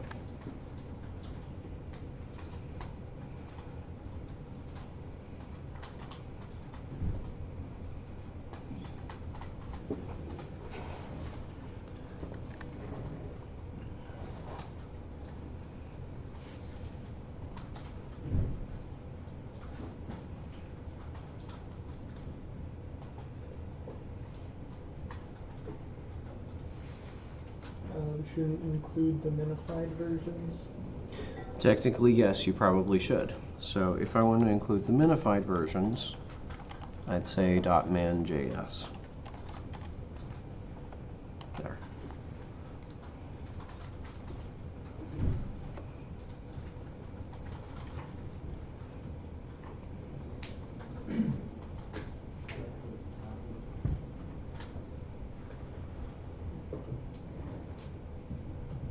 So those are the two scripts I need to add in. If you've got that in, try your form now. And you should see that it immediately gives you feedback instead of having to wait till you check until you waiting till you actually submit the form. So if I go create a new one, if I click in name and tab down, actually here, is this working? There. So in the price, tab down and immediately tell me that there's a problem.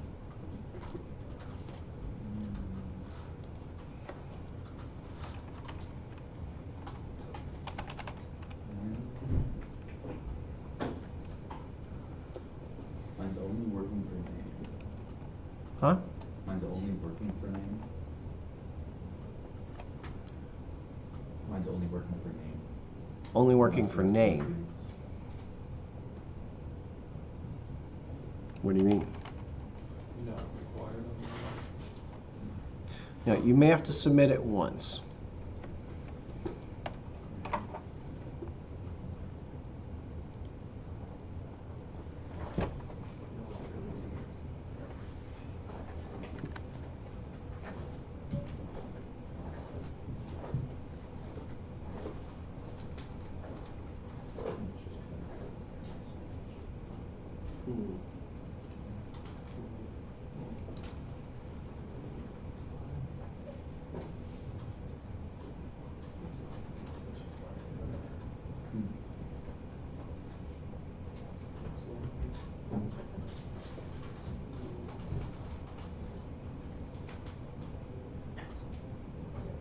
So if you don't have error messages on it, it should still automatically be coming up with some. Yeah.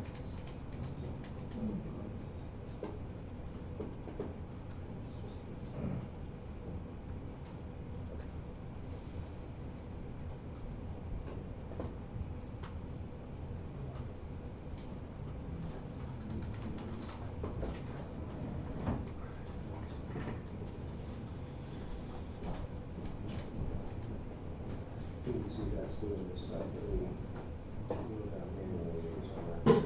Yeah, I mean, that's great. That does it. right, yeah. Because it automatically figures things out.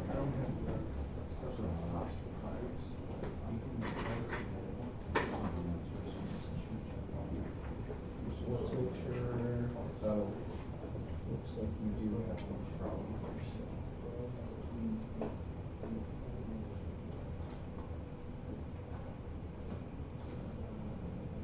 I think you're running an older version. So go slash.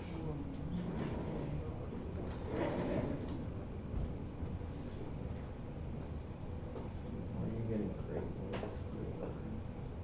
So.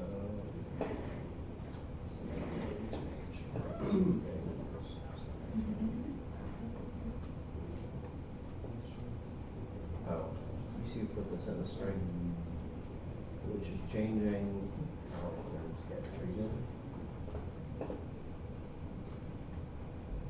So now that length is arbitrary instead of uniform.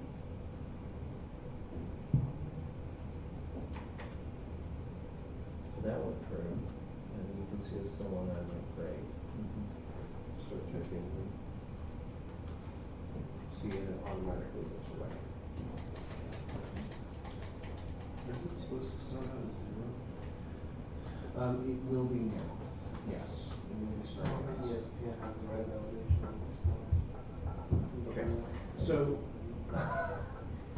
so one thing that we notice in here, yeah, and you Graham just noticed it. Notice that my price right now is starting out at 0.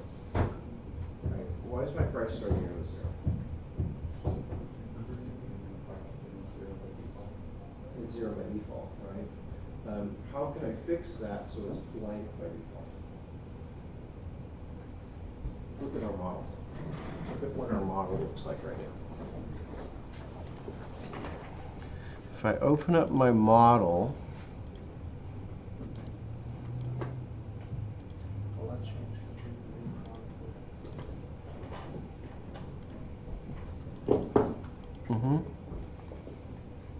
we made you had a hand up, Evan?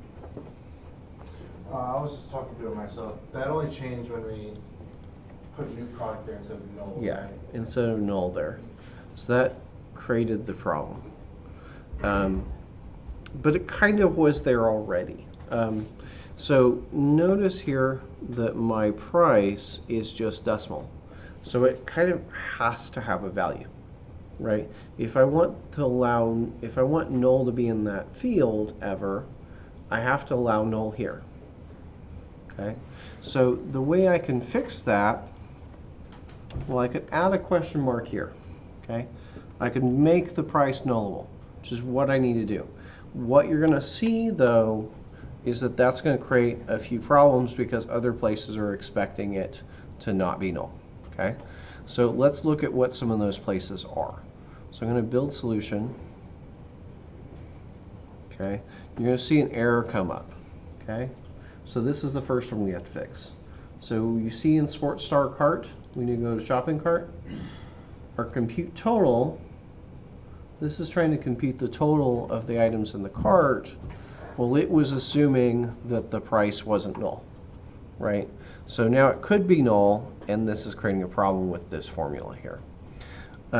That's relatively easy to fix because I can just go in here and say if it is null, then use 0.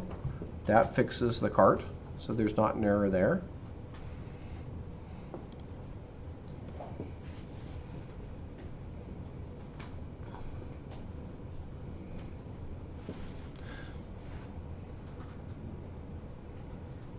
And you may also have an error in 2 other places. So Yep. the 2 question marks, that's saying like if it's null, just put 0? Yep. If it's null, use 0 in its place.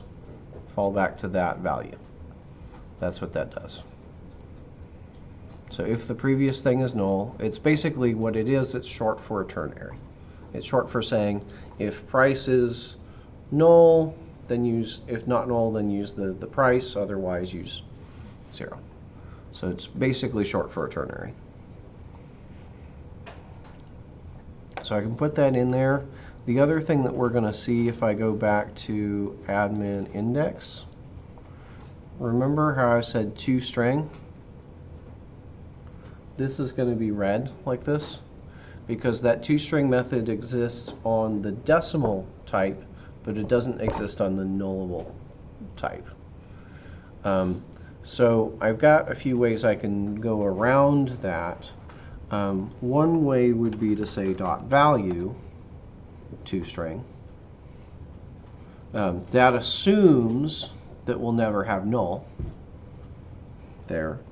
Or what I can do is I can switch this over to use a template string, which is what I'm going to do. I'm going to switch that over here to use a template string, and that will fix the problem.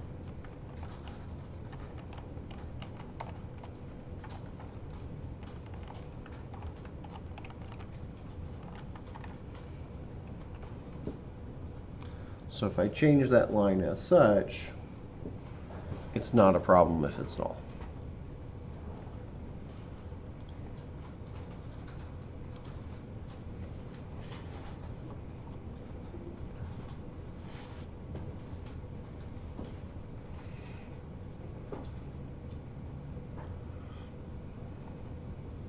You may have a similar problem over on product summary, depending on how you've written it. So looking back over product summary, you'll notice how I've done the same thing, toString C. I'll just need to switch that over to a format string as well.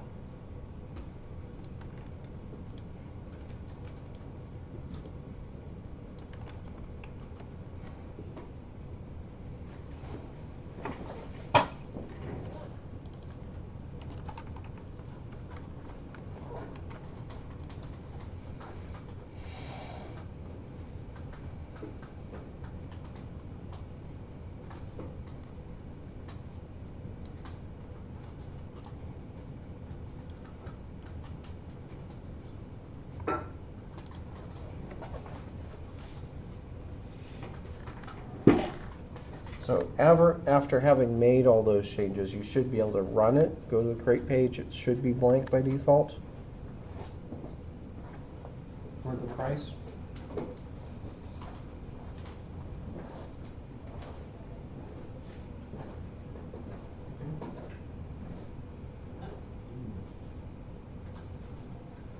Don't worry about it. It's a warning. It's telling you, hey, this doesn't really have to be asynchronous. You can ignore that.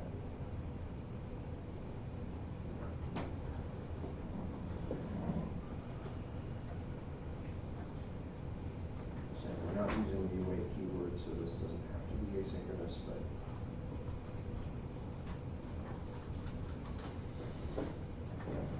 So, the auto pop-up for the working flashes. yeah, I think you have to hit save once first, and then it starts all working. Okay. See like that.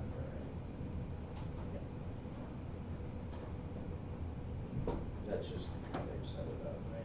so that it doesn't give you much errors initially. Immediately, right, yeah.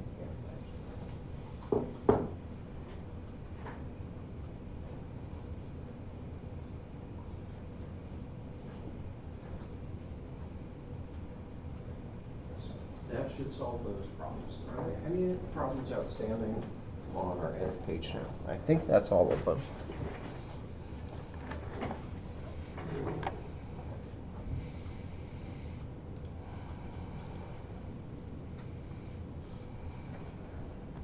Yeah, that's it. So, anybody see any other issues? I see your cart controller. My cart controller? Or you mean my cart class? Yes, sir. There's the thing I made. The text isn't red for the error messages at the top. Text isn't red for the error messages at the top. Or the validation somewhere. Validation summary. Do you remember how to change that? Okay.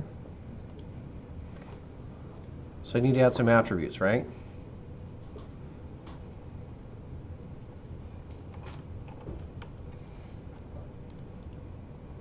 If I right-click it and say go to definition, I know that what I'm going to need, that's going to be in the HTML attributes, right?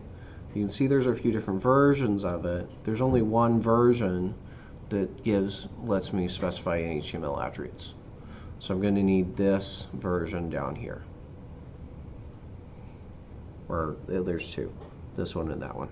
So this one I'm going to use, I'm going to say first that I want empty string, new,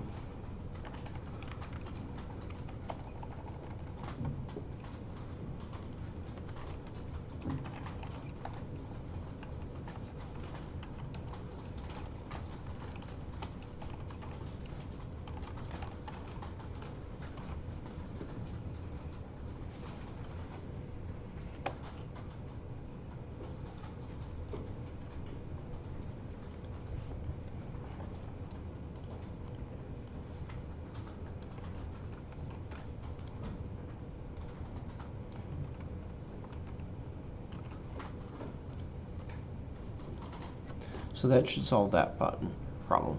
The next thing I want to implement is going to be that delete button. So we've got create working, we've got edit working. You can see the data as well. We want to also implement the delete functionality. Okay. Okay, so I'm going to go back to the admin controller.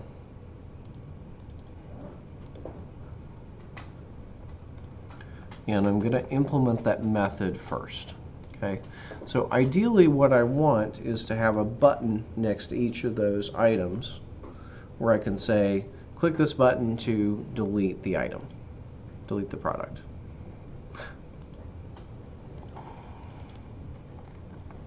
So I'm going to give that public action result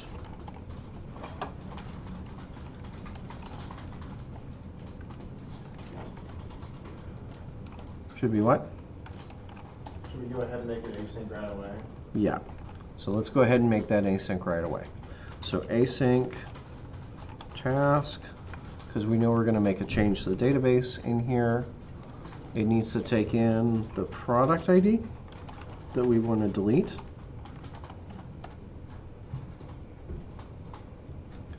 So the first thing I need to do to be able, oh, and I want to mark this as only accessible via post. Again, it is important that anytime you have a method that's making a change to the data, that's only available through post requests. It's fine to view data, but you don't want to edit data if it's a GET request. Okay, so product, I need to get the product first.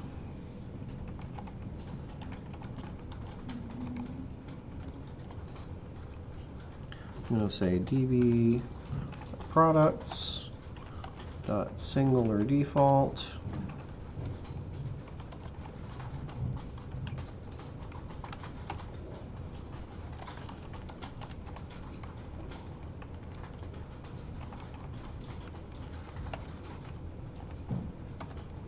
So find the product, and then if the product was found,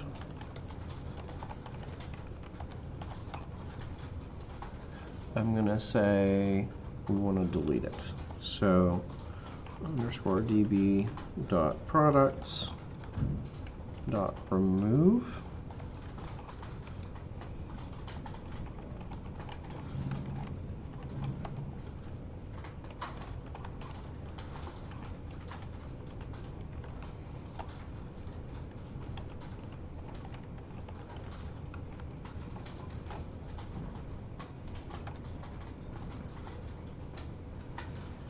So can you explain, like I didn't look at that and know I needed that to be async. Yeah. So remember, save changes, same thing we've done all the previously. Right. Save changes async. So remember when we add a product, we're going to say db products add. When we delete a product, we're going to say db remove. Similar to how you would add or remove to a list. Okay. So that's the thing to know. Adding is add, removing is remove. Once we've done that remove, we need to save changes. Anytime we make a change to the data, that never comes into effect until I say save changes. Okay. So No? it's just saying wait on saying save changes? Wait till the changes are saved.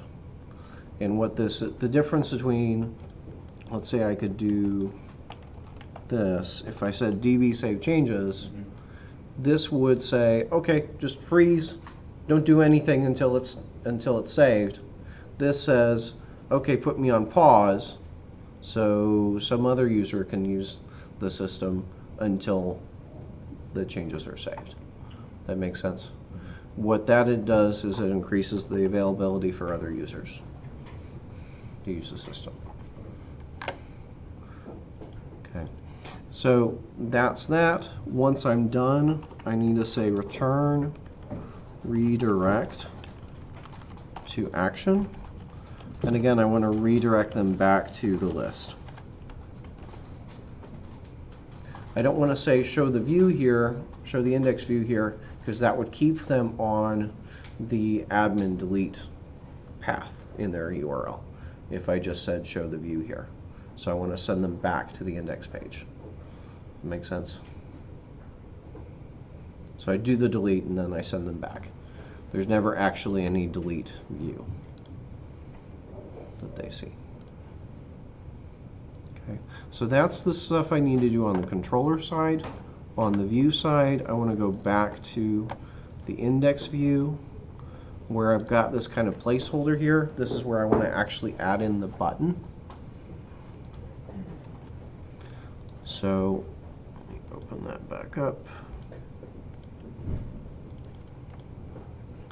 Now, remember when I set that method up, remember it needs to come in as post.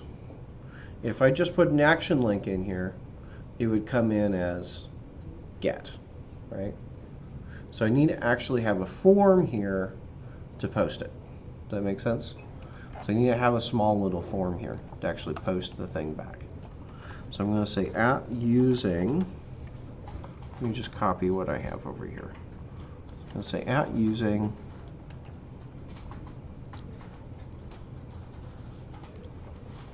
hidden product ID and give a submit button there. In fact, I might want to do that as a button instead of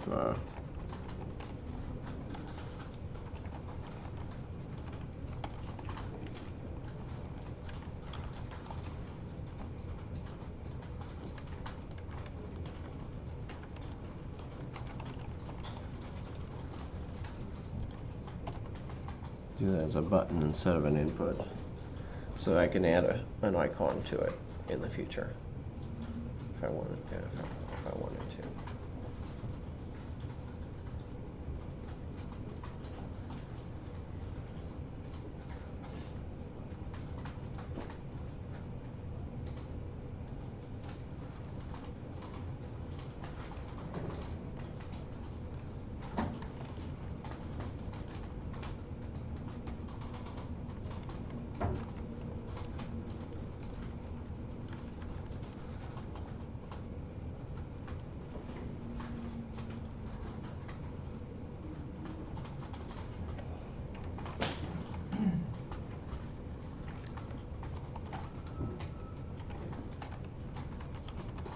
Can you explain the redirect interaction versus view again?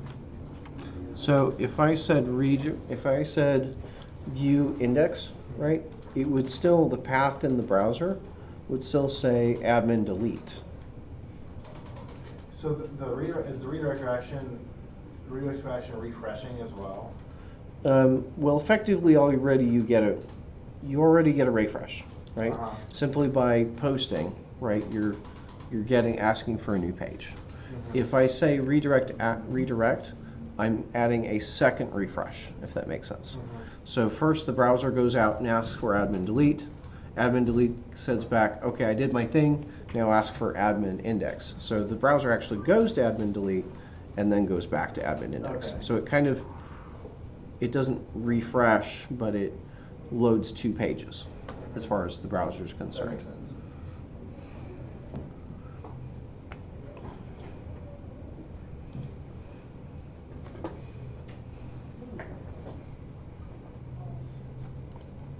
So checking that works.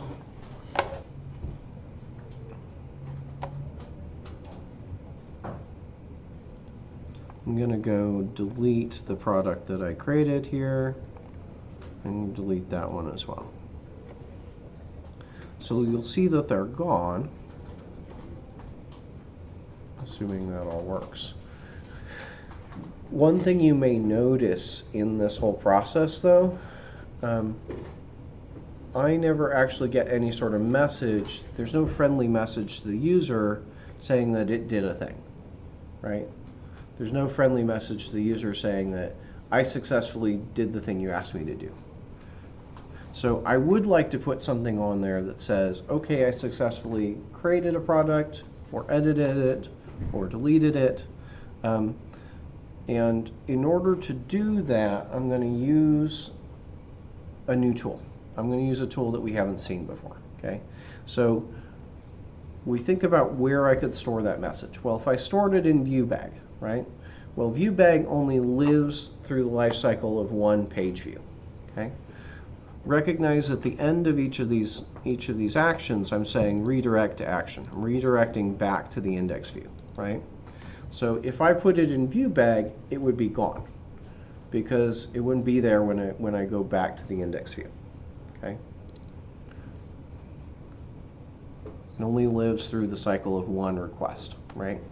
Because I'm saying that redirect, and we just talked about that, it's when it goes back and fetches the index page, that's a new request. Okay? So the way that we typically pass data like that is using something called temp data, temporary data. Temporary data, the way it works, it lives through both the request that you set it on and the next request. So it's oftentimes something we'll do if we want to say redirect and then show that data on the page you redirected to. Okay. So where I'm going to put that, I'm going to go in here, I'm going to say after we save changes, I'm going to say temp data message and set it to the string.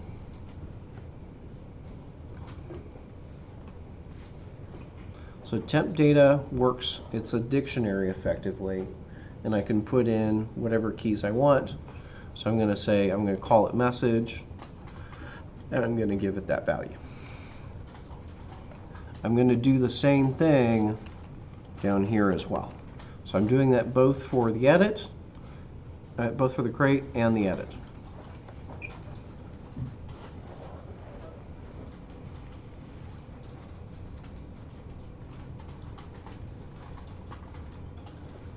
In fact, I could say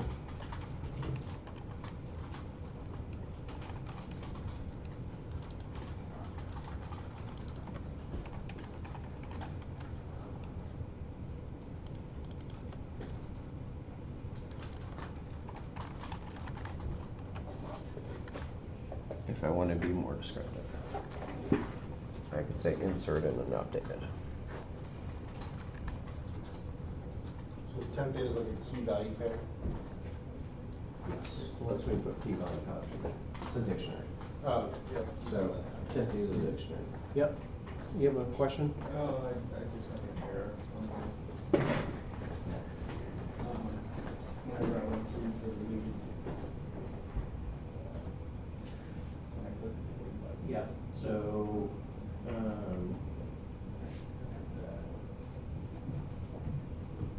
so you see here on admin delete. Go back to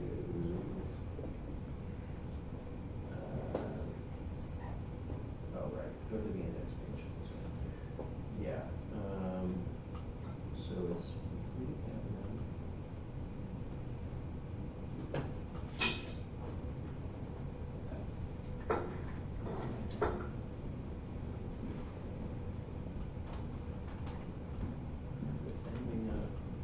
Oh, did you not tell us to execute it? I think I don't think you executed it yet. So hit execute on the browser. I don't think it doesn't have the change to your controller yet. So as far as it's concerned, admin init doesn't exist yet. Just consider the slash admin.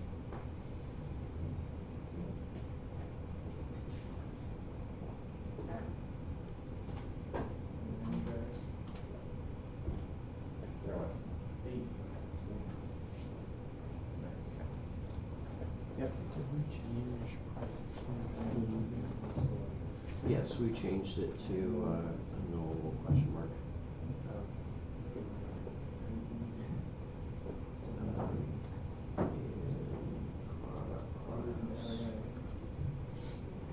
See, we changed the question mark there.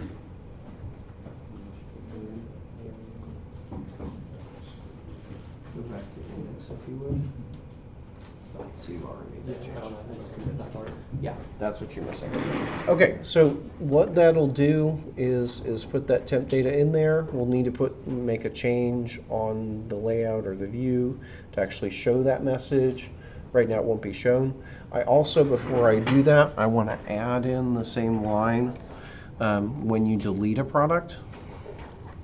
So when you delete a product, I'm going to say product has been deleted.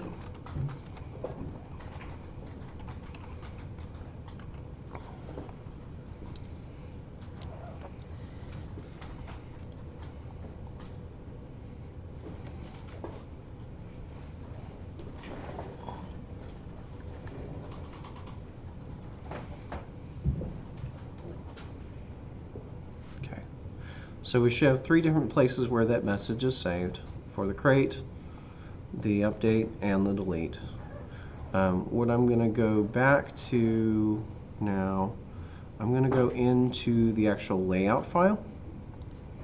Okay, so I'm back in the layout file. I'm going to put the code that I want to use to display that, I'm going to put it right above the render body statement.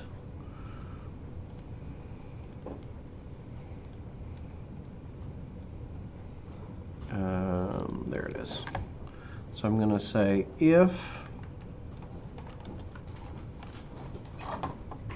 temp data message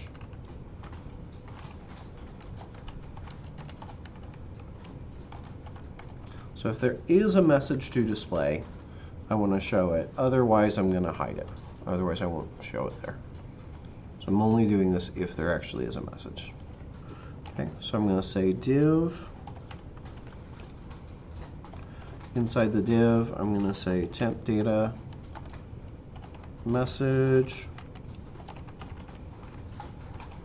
And I want to add a little bit of styling to this to make it look like an alert. So class alert, alert success, and M3. Oh, I'm not sure what I hit there.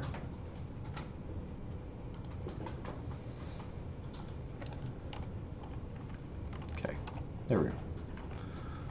So that's what I want to add in there. And the reason I'm adding it to layout, that means regardless of what page I end up on, if I want to end up redirecting to a different page, it'll still work.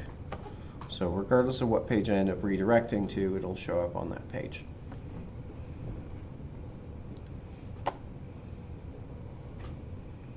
Okay, let's look at this now.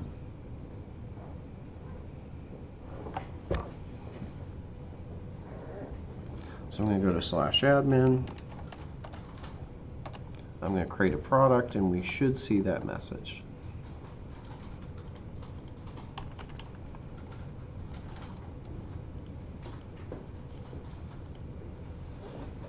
Should look like this.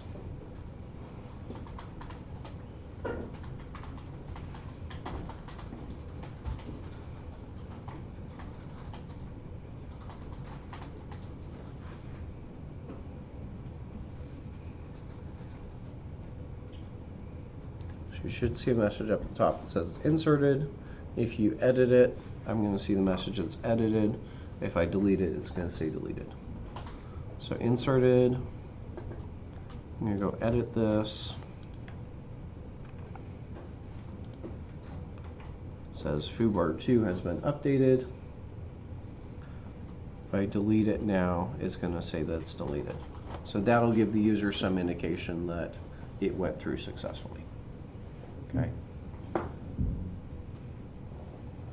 Yes? Is there a way to add like an admin button on the nav bar and then have it only show You absolutely could. Yes, we could easily add an admin link to the nav bar.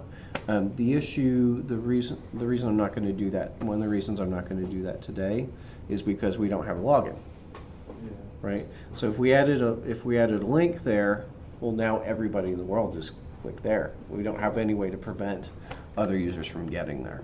So it's not perfect security, but once we add a login page, then we can go back in and change that and put a link in there to get to it. But that's the reason I don't have that there right now. So we've added the admin page. One thing I might want to do, and sometimes the book does this, and sometimes this comes up. Sometimes you want your admin pages to have a different layout than the rest of the website, right? So right now this is kind of nestled inside of the layout for the rest of the website, but I might want to have a specific admin layout. Does that make sense? Might want to have a layout specifically for the admins. So to do that, I'm going to duplicate the layout that I have here. I'm going to say copy the layout, paste it. I'm going to rename this version to admin layout, _admin layout. So right now they'll be the same. Okay.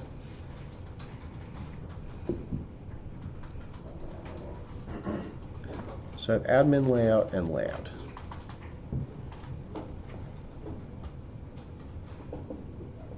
Yes. An error when I try to delete. You get an error when you try to delete? What's the error? It's like,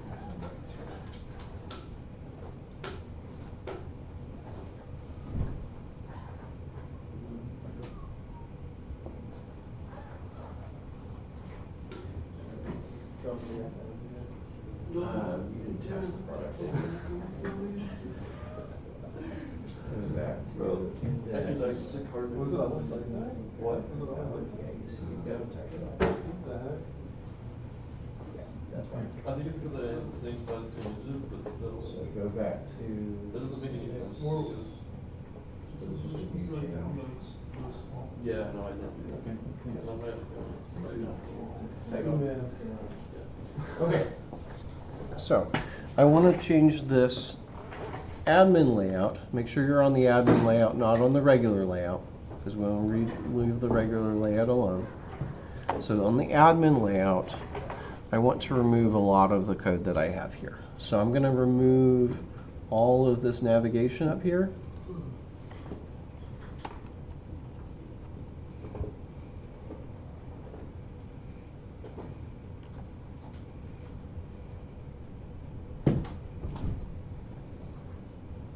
And I think I'm going to remove the footer as well.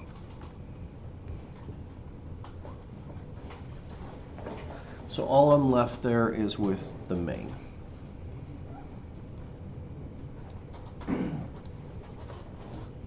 Okay.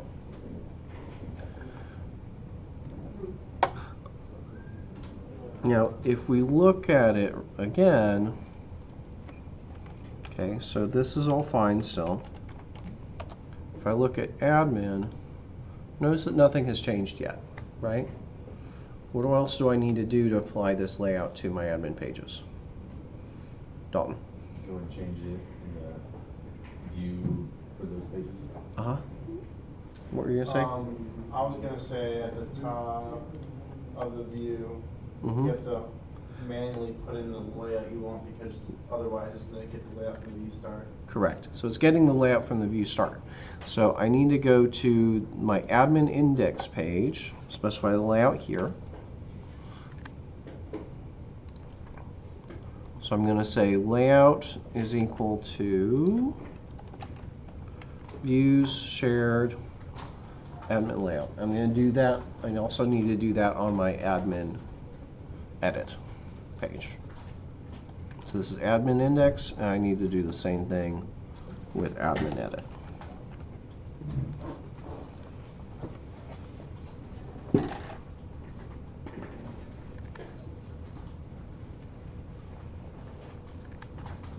Run that and check that that works.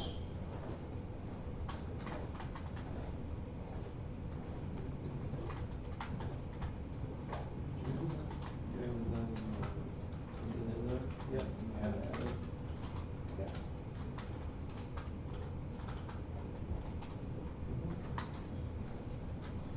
Finished up, or on admin layout, So, which I believe is the correct stuff. you should be main, by the way, not to.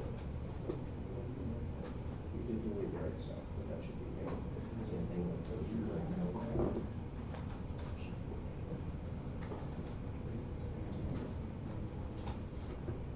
And this should be.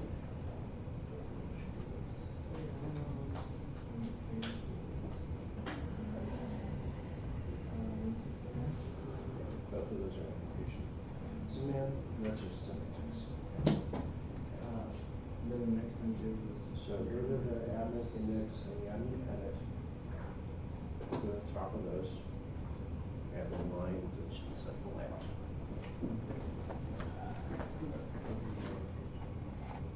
do that on both pages. Mm-hmm.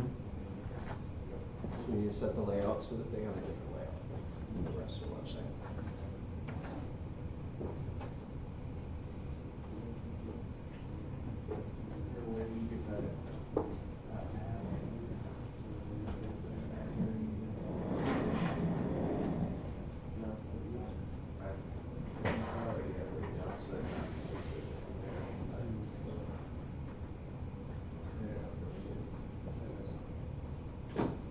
So you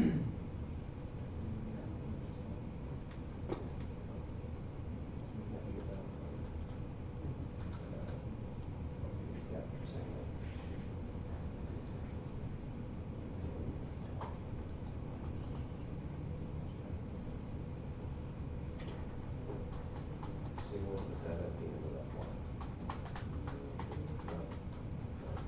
Because that would be only that one. What are the odds right there? Outside the else. So that it's all the same. Because otherwise it can be there.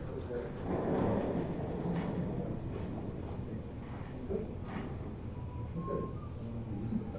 I don't know how useful that would be, right? But you're right, you could. Okay. You must be able to read stuff. Everyone else has.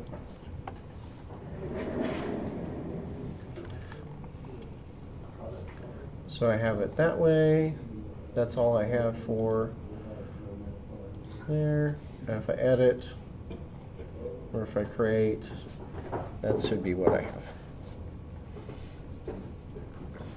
So that's going to let me have my admin pages be a little bit different if I need them to be for some reason. If I want to give them different nav bars and all these different features, I can have them look quite a bit different that way. Now, this is not always what you want to do. Oftentimes it makes sense to go ahead and have everything have the same layout and just hide things in your layout based on what role you are. But this is one way to go about doing that. Okay. I think that is everything for chapter 11. I think we've touched on everything in chapter 11 at this point. I also think now might be a good time for a break. Yeah, it would be. I do want to go over one theory piece because you've kind of heard the term before we go on break, and this won't take too long. You've heard me say a few words today. Create, update, delete. You've heard me say those a few times.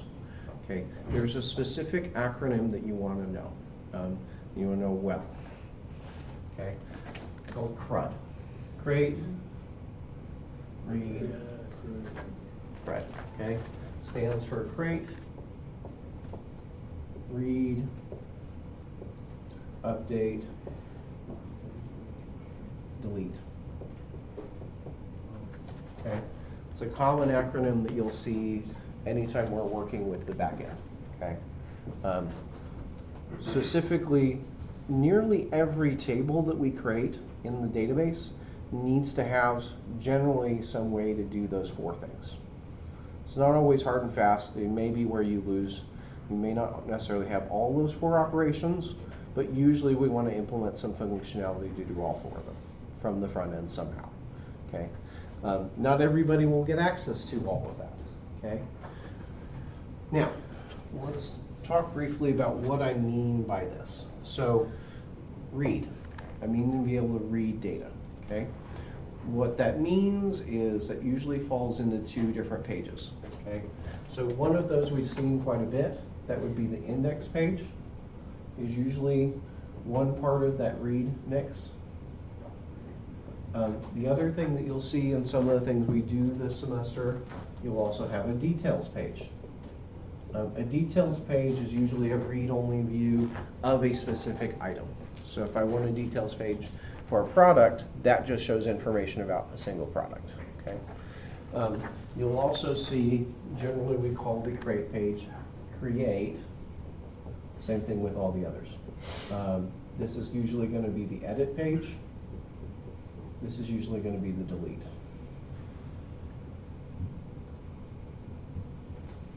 That makes sense?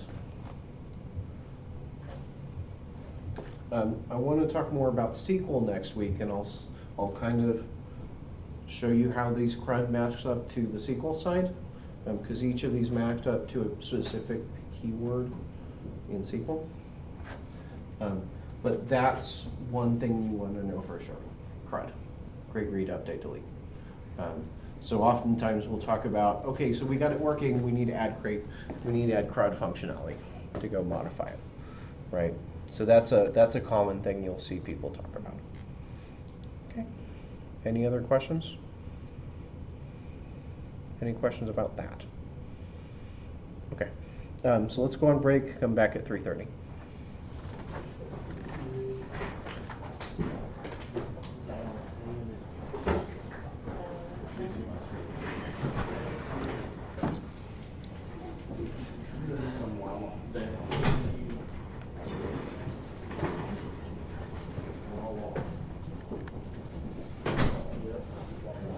That's it.